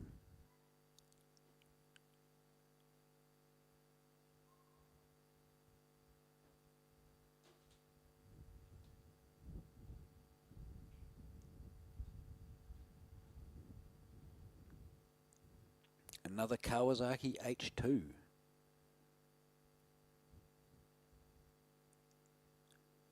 Interesting to have a couple of those running around on the circuit today, one in Group 1 and one in Group 2.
So Group 1 heading out onto the track now. Everyone looking quite excited and keen to get into it.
So here we go, a nice tidy looking train coming onto the straight, but let's see how untidy it gets as people look to make a pass.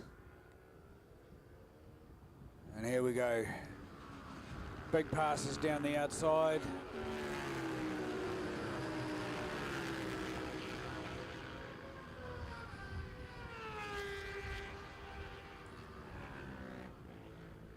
And everyone filing nicely into a nice single file back into turn 1. Looks like people have decided to put their sporting hat on for the afternoon. A couple of early sessions to get the eye in, get the feel of what's going on around them, and away they go.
So just for the fun of it, I've chucked the stopwatch on.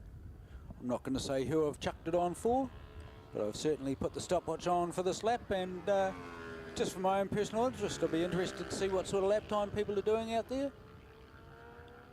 A very fast lap time for a road rider on a road bike is 2 minutes. If you're achieving under 2 minutes on your road bike, you are riding very fast.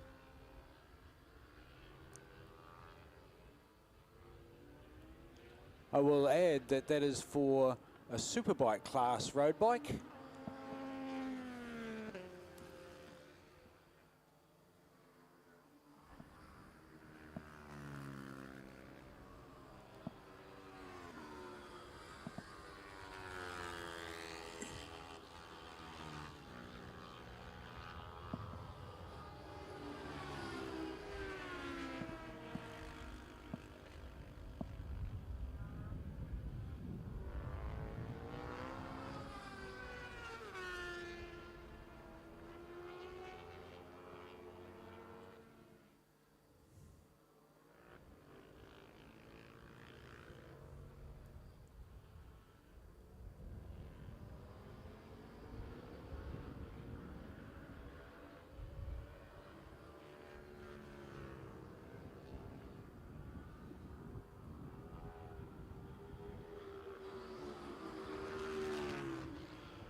So having looked at my stopwatch, it's fair to say that everyone riding in this group is riding very fast.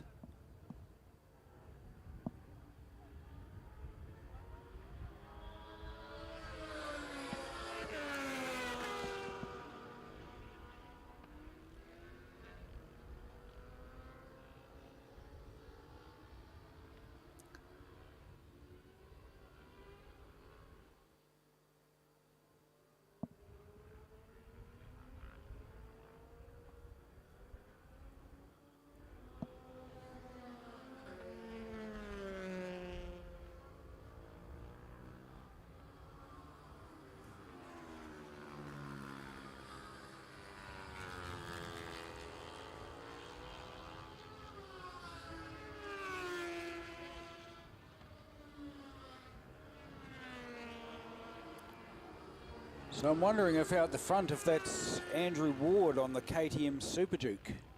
Certainly looks like a KTM Super Duke to me. I'd be more than happy to be corrected if that's not the case.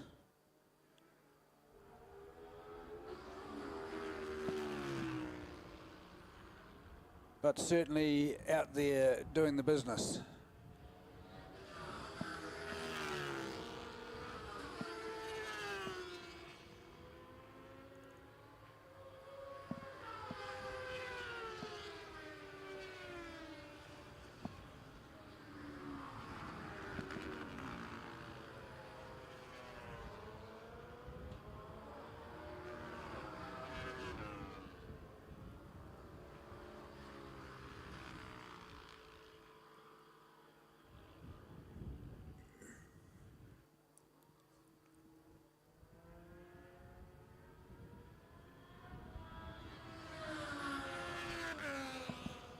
So a minute and a half to go in this session.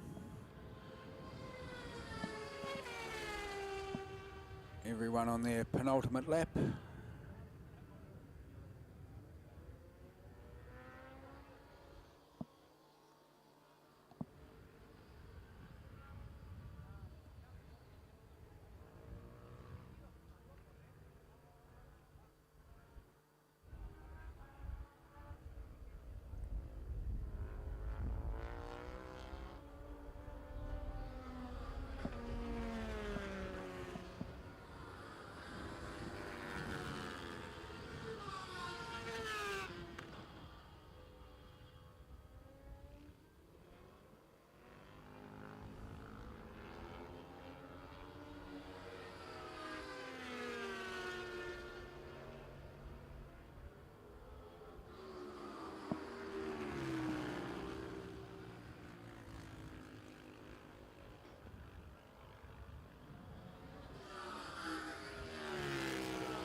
So here we have Group 2 getting ready to head out.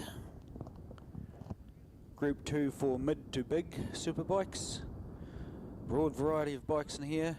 Again from little Honda RS125 up to Rob Ashman on his 1299S Panigale Ducati. Some GSXR 750s thrown in. Street triples. There's an Indian FTR 1200 ridden by Jacob Dunbar.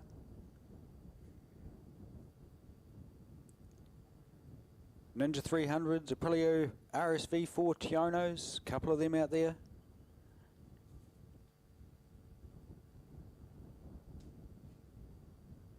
Ducati Hyper Motard 939.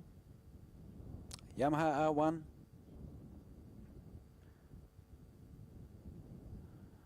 Seb Townley from Nelson on his ZH2 Kawasaki supercharged bike. Watch that thing just eat up the distance down the straight.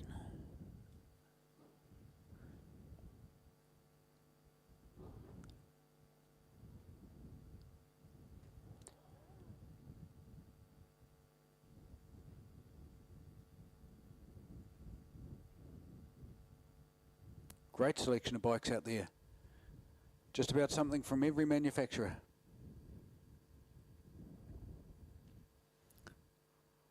Doesn't matter what brand of bike you ride, you're welcome to come along to a Have a Go Day and have a go. Good fun for everyone involved. A good, safe, friendly atmosphere.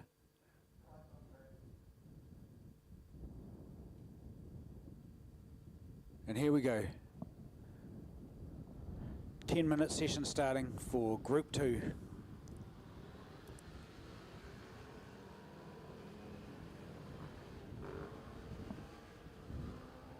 Quite a big mix of high power sports, high power nakeds, superbikes.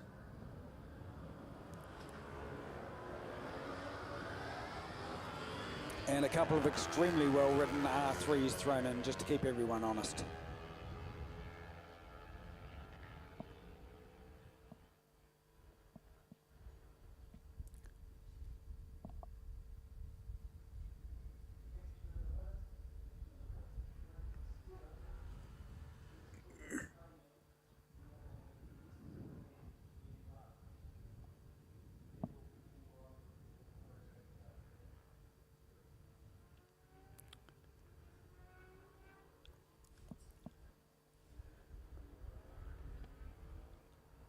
So for everyone out there, Group 7 being rerun, that will be because of the stoppage. The stoppage caused by, I think it was young Ryder Chamberlain actually having a wee get off in the hairpin.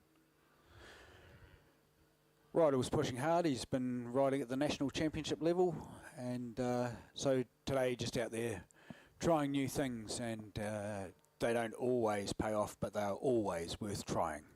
So well done, Ryder.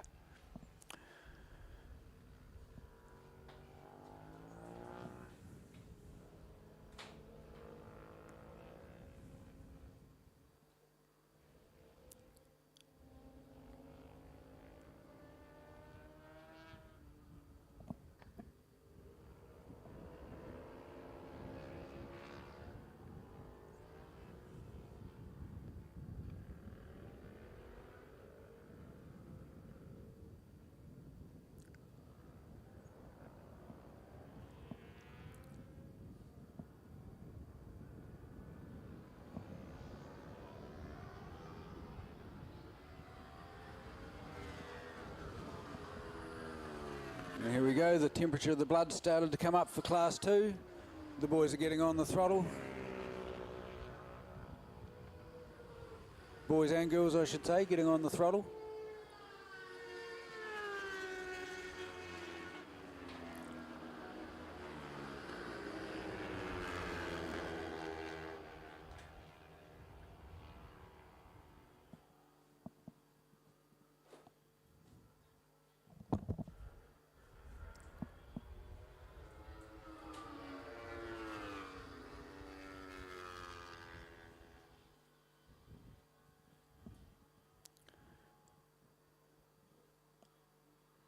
So Class 2, a good mix of road riders,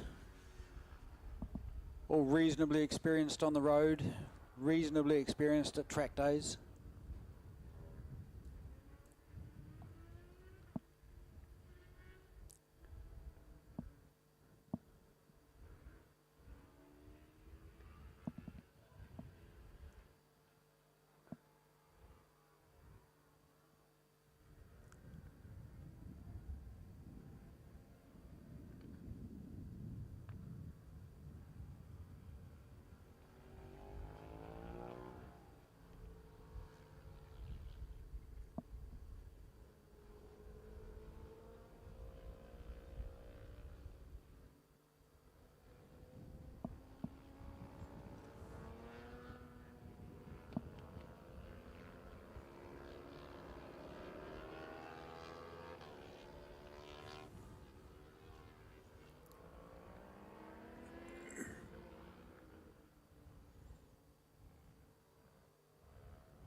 Nice tidy riding in Class 2 today.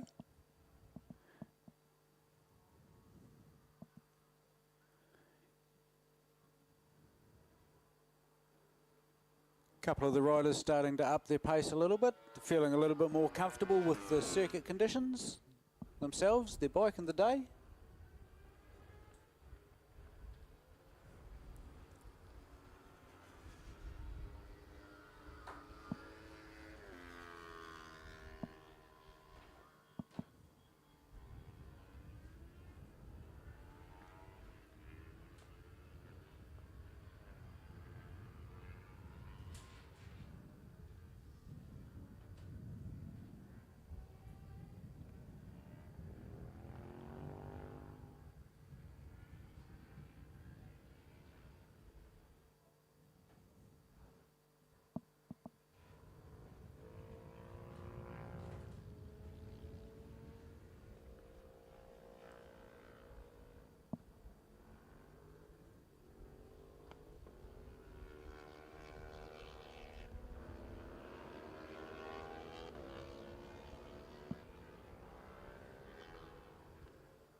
So only a couple of minutes to go in this session now,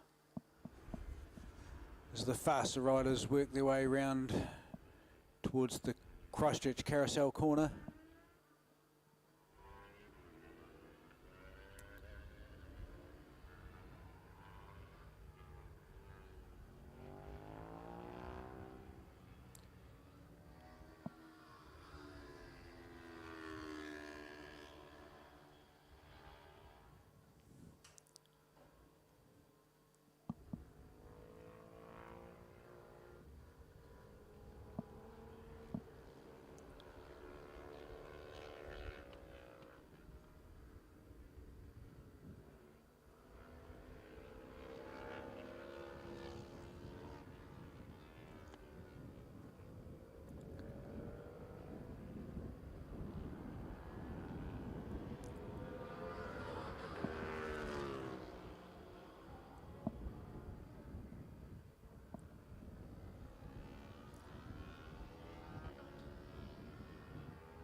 So that big old KH2 takes a bit of muscling around the sweeper, but look at it go once he gets the throttle open. Goodness gracious me. No wonder he has to get on the brakes a wee bit early for turn 1. Holy heck, and there we have someone overshooting turn 1 and off onto the drag strip. That is not a good place to end up. Wow. You really don't want to end up down in there. There is some particularly nasty track surface down there.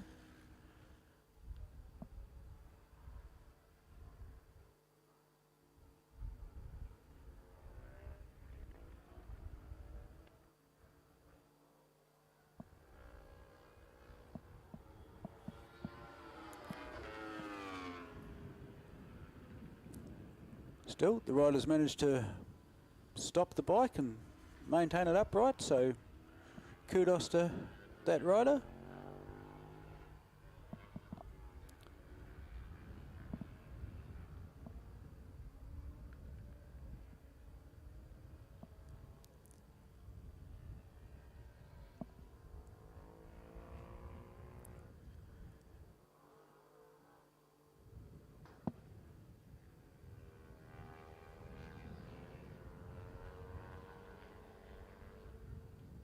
And so that brings that class to a close for the session.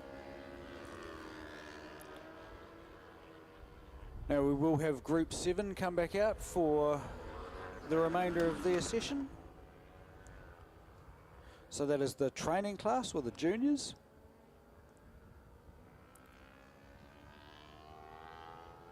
Good to see that they get a second shot at it. Of course, in traditional road racing terms, in the event of a stoppage, the rider that causes the stoppage is ineligible for a restart, which I think is a pretty sound rule.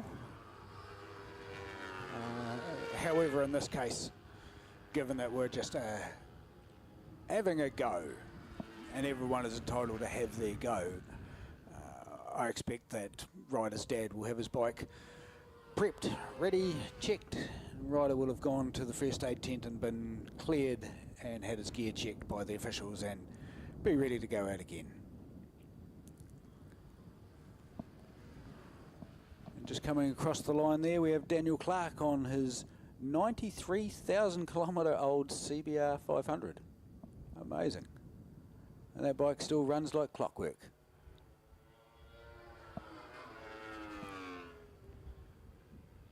Daniel also rides a DR650 adventure bike, and in the last couple of years he's put 40-odd thousand kilometres on that as well. So certainly a man who enjoys his motorcycling, enjoys getting out and about on two wheels. And from the sounds of it, enjoys all facets of motorcycling, which is great to see.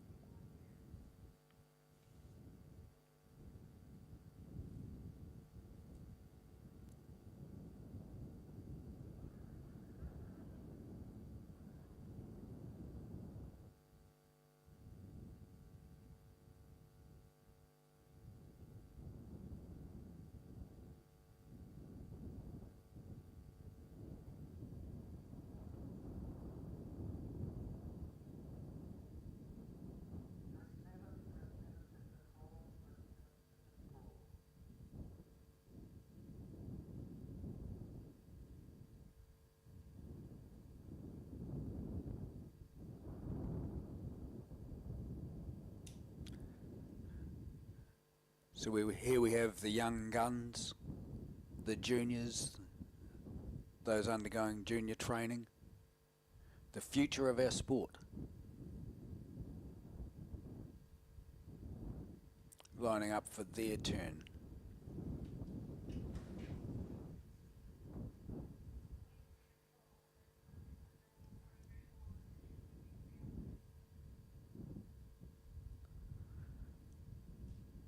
So big thanks to CMG Motorcycles. CMG Motorcycles supporting this event.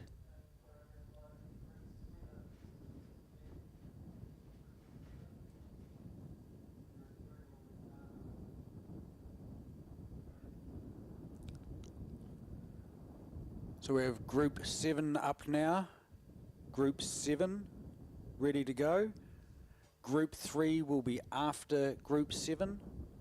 This is a rerun for Group 7.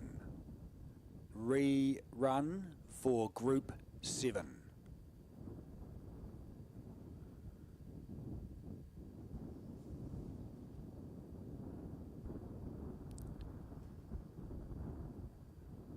This is a rerun for Group 7.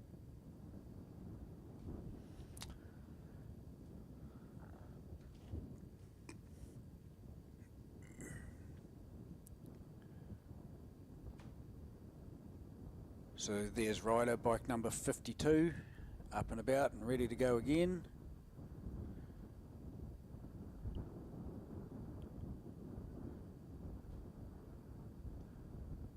Keen young man. He's come across from motocross.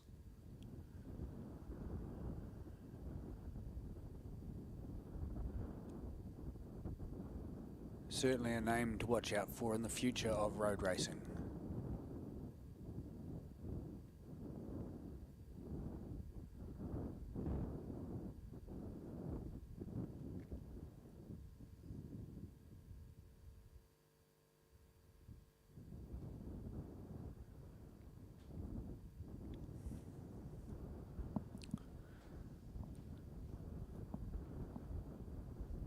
So we're just waiting on the pickup vehicle, which is now coming down towards the pit road. So we'll be ready for a start in just a minute or so.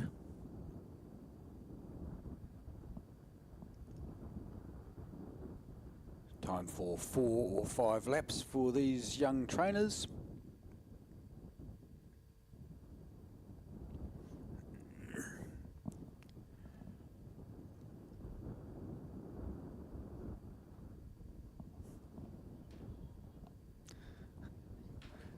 And there's young Ryder Chamberlain waving to his 2 young sisters up on the embankment. Good on you, mate. Certainly a family affair, this racing.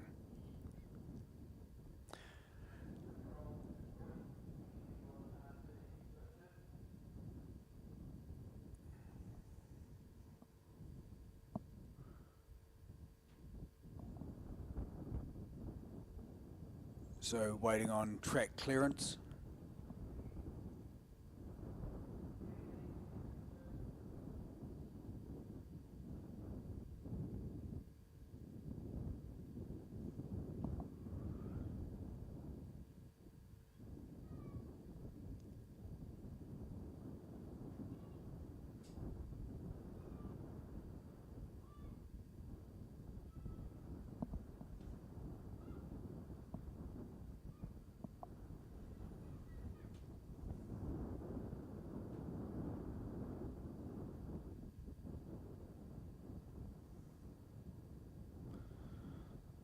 There just appears to be a little bit of confusion here at the start line.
So here we are with the training class out for their allocated session.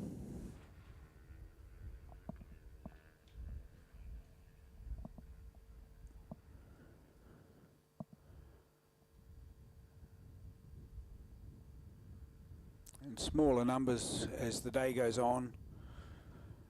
And I will say that it's to riders' credit that they decide that they've had enough for the day. Certainly as the day wears on, tiredness plays a factor in our decision-making process. Sometimes as riders we need to step back and decide whether we've done enough for the day. Remember, if you're carrying on for the day, make sure you remain hydrated. Grab yourself something to eat.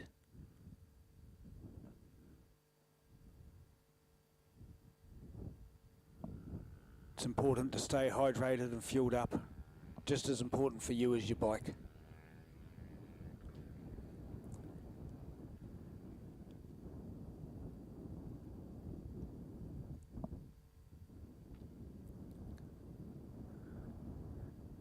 Nice to see the trainers maintaining a nice leisurely pace, letting the juniors follow them around. For the juniors and the trainees, it's much more important to be on the correct line than anything else. If you're on the correct line, the speed will come. But if you're going fast, the correct line will not necessarily come to you. So training about right line selection, why we take that particular line, what are the benefits, what are the advantages.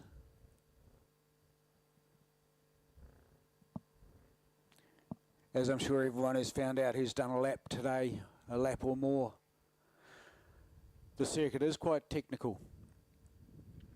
There are alternative lines, but not every alternative line is the best line. And it is very hard to string together the perfect lap.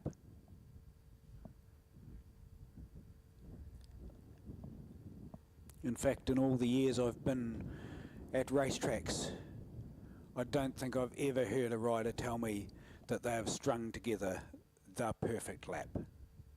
There is always something that they can improve on.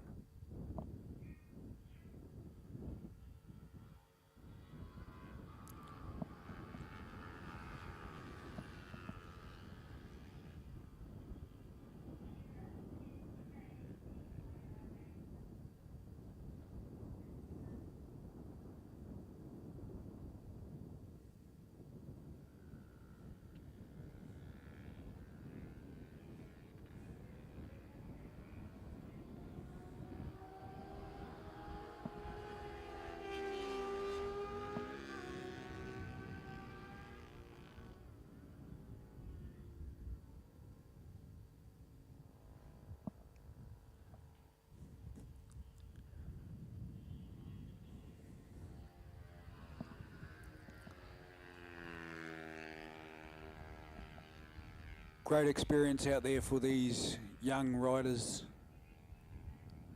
Imagine the thrill going to school on Monday and saying that you'd been out at Ruapuna and you'd been doing laps of the circuit.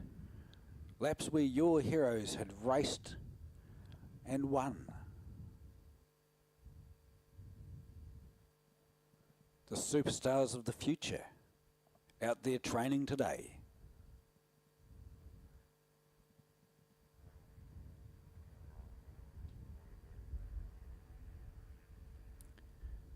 Motorcycling Canterbury's had a strong involvement in junior training going back 30 odd years and even longer. There's been junior road racing academies run through Motorcycling Canterbury Incorporated. Names in motorcycle racing history such as Peter Jones, the instigator of the RG150 class, which over time morphed into the 125 four-stroke class, the 150 Gixxer 150 class, which then slowly became the Ninja 250 class. And now we have the KOs, the KO 150s, purpose-built track bikes, come delivered with slick tyres, no lights, fiberglass bodywork, quality brakes and suspension. perfect for the junior racers to jump on and make a start. There's a class for the KOs at most MCI events.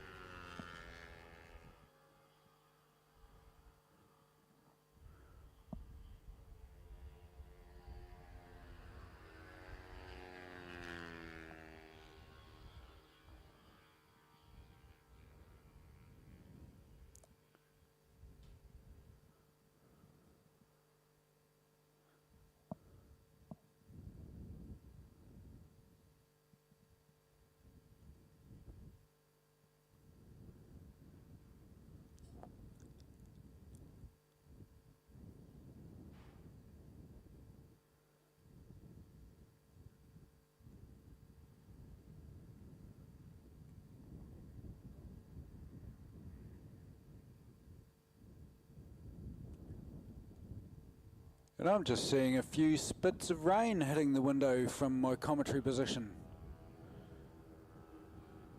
Certainly not what anyone was counting on today. It's only very light at this stage. It will be having absolutely no effect on the track conditions. The track will be warm enough to be drying itself as the rain hits it. But it certainly may be causing a little bit of consternation for the riders. Many a rider put off by spots on the visor.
So under a minute to go now for Class 7.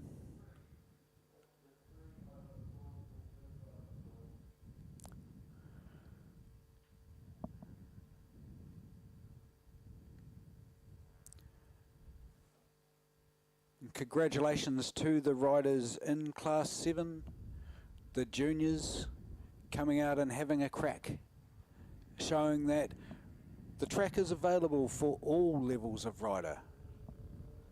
We all start somewhere.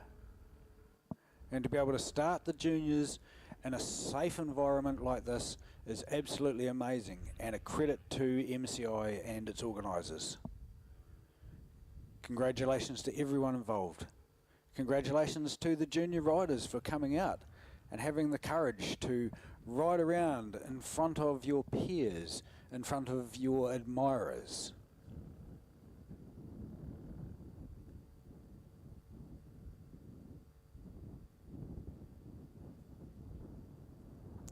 To all the riders today, congratulations on brilliant riding throughout the day. It's been a pleasure to watch. Everyone has maintained a good level of decent riding. There's been courtesy throughout the passing manoeuvres. It's been a pleasure watching from the control tower.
So Class 4 heading out now for their remaining 10 minutes. Looks like the class numbers are starting to thin out a bit now. People are starting to feel tired towards the end of the day, and that's totally understandable. Everyone's done plenty of sessions out there. It's only the brave, the determined, and the spirited left now.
So it seems like we've had our rain for the day.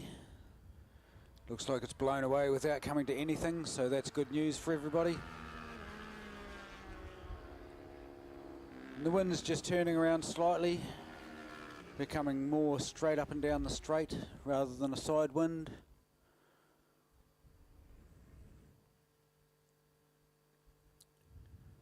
Makes for turning in off the end of the straight significantly more comfortable.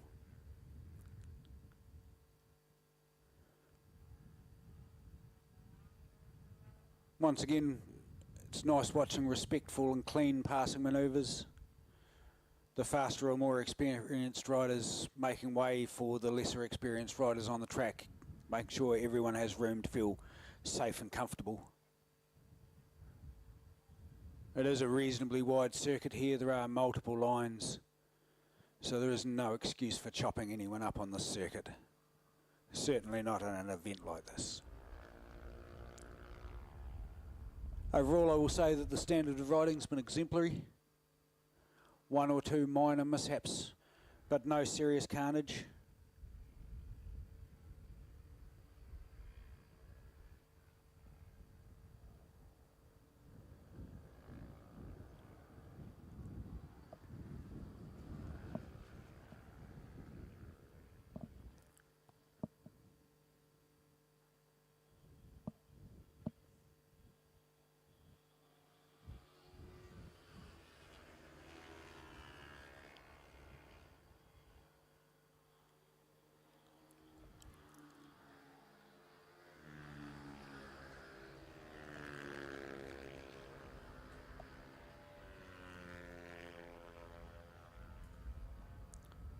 Certainly been an impressive array of machinery out on display, both on the track and in the pits today. There's been some very, very well prepared race bikes. There's been some very, very stunning looking road bikes.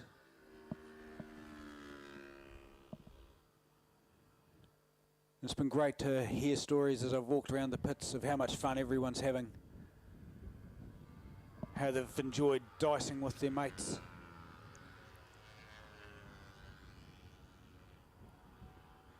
I'm sure the stories will grow and the lap times will shrink. as we head towards work on Monday.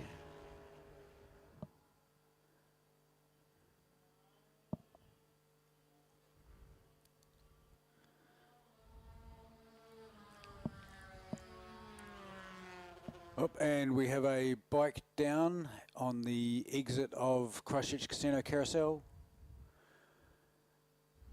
It's in a reasonably safe position. If the rider moves out of the way, there'll be no reason to be concerned. In fact, the rider is up and on the bike.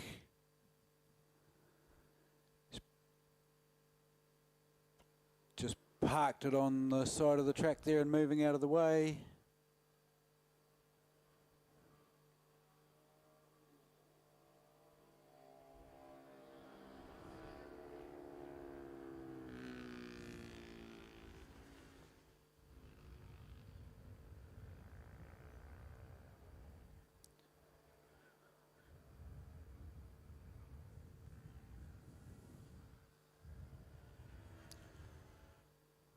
So I'd suggest that tiredness played a factor in that.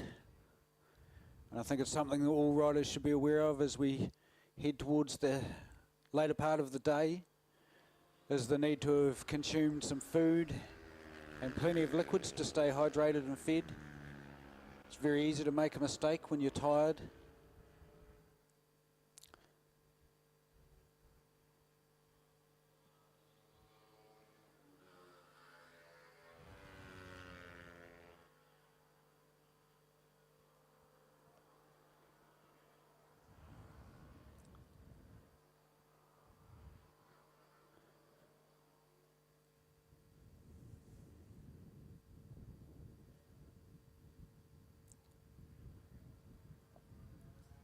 So a couple of minutes to go in this session, time enough for everyone to complete one more lap. We've got a large group of riders coming down the straight together, and this group's been together the entire session, dicing and chopping and changing positions and generally having a good time. Certainly they've been giving each other plenty of room, and as we watch them turn into turn one, you'll notice that everyone is giving each other lots of room. There's plenty of space. No one's harassing each other for track position.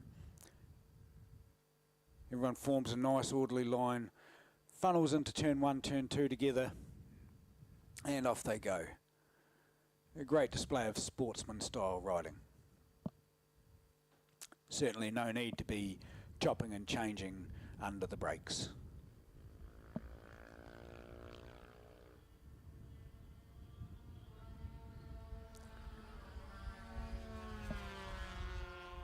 Oh, and listen to that little 125 Grand Prix bike out there singing its lungs off. I'll be loving every second of being back out on the track. Of course, there's plenty of those bikes sitting around in garages, hiding around the Canterbury region. I'd suggest that perhaps Steve Ward might have one or two floating around. It would certainly be good to see them come out again at a club level. There would be more than enough of them to make up a sub-class, perhaps within the 300 Supersport class.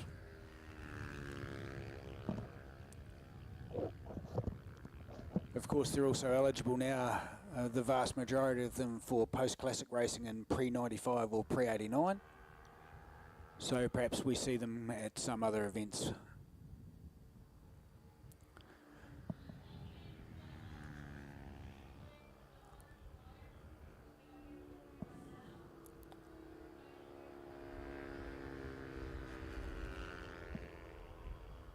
So fantastic to see so many road riders out here today, enjoying their day, making the most of the opportunity to get out and do some laps.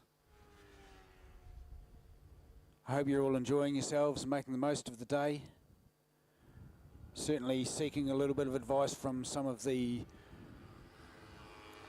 races that are available for instruction. I'm more than happy to talk you through laps and circuit design, corner design, braking points, and all the things associated with racing. So don't be shy about asking them for advice.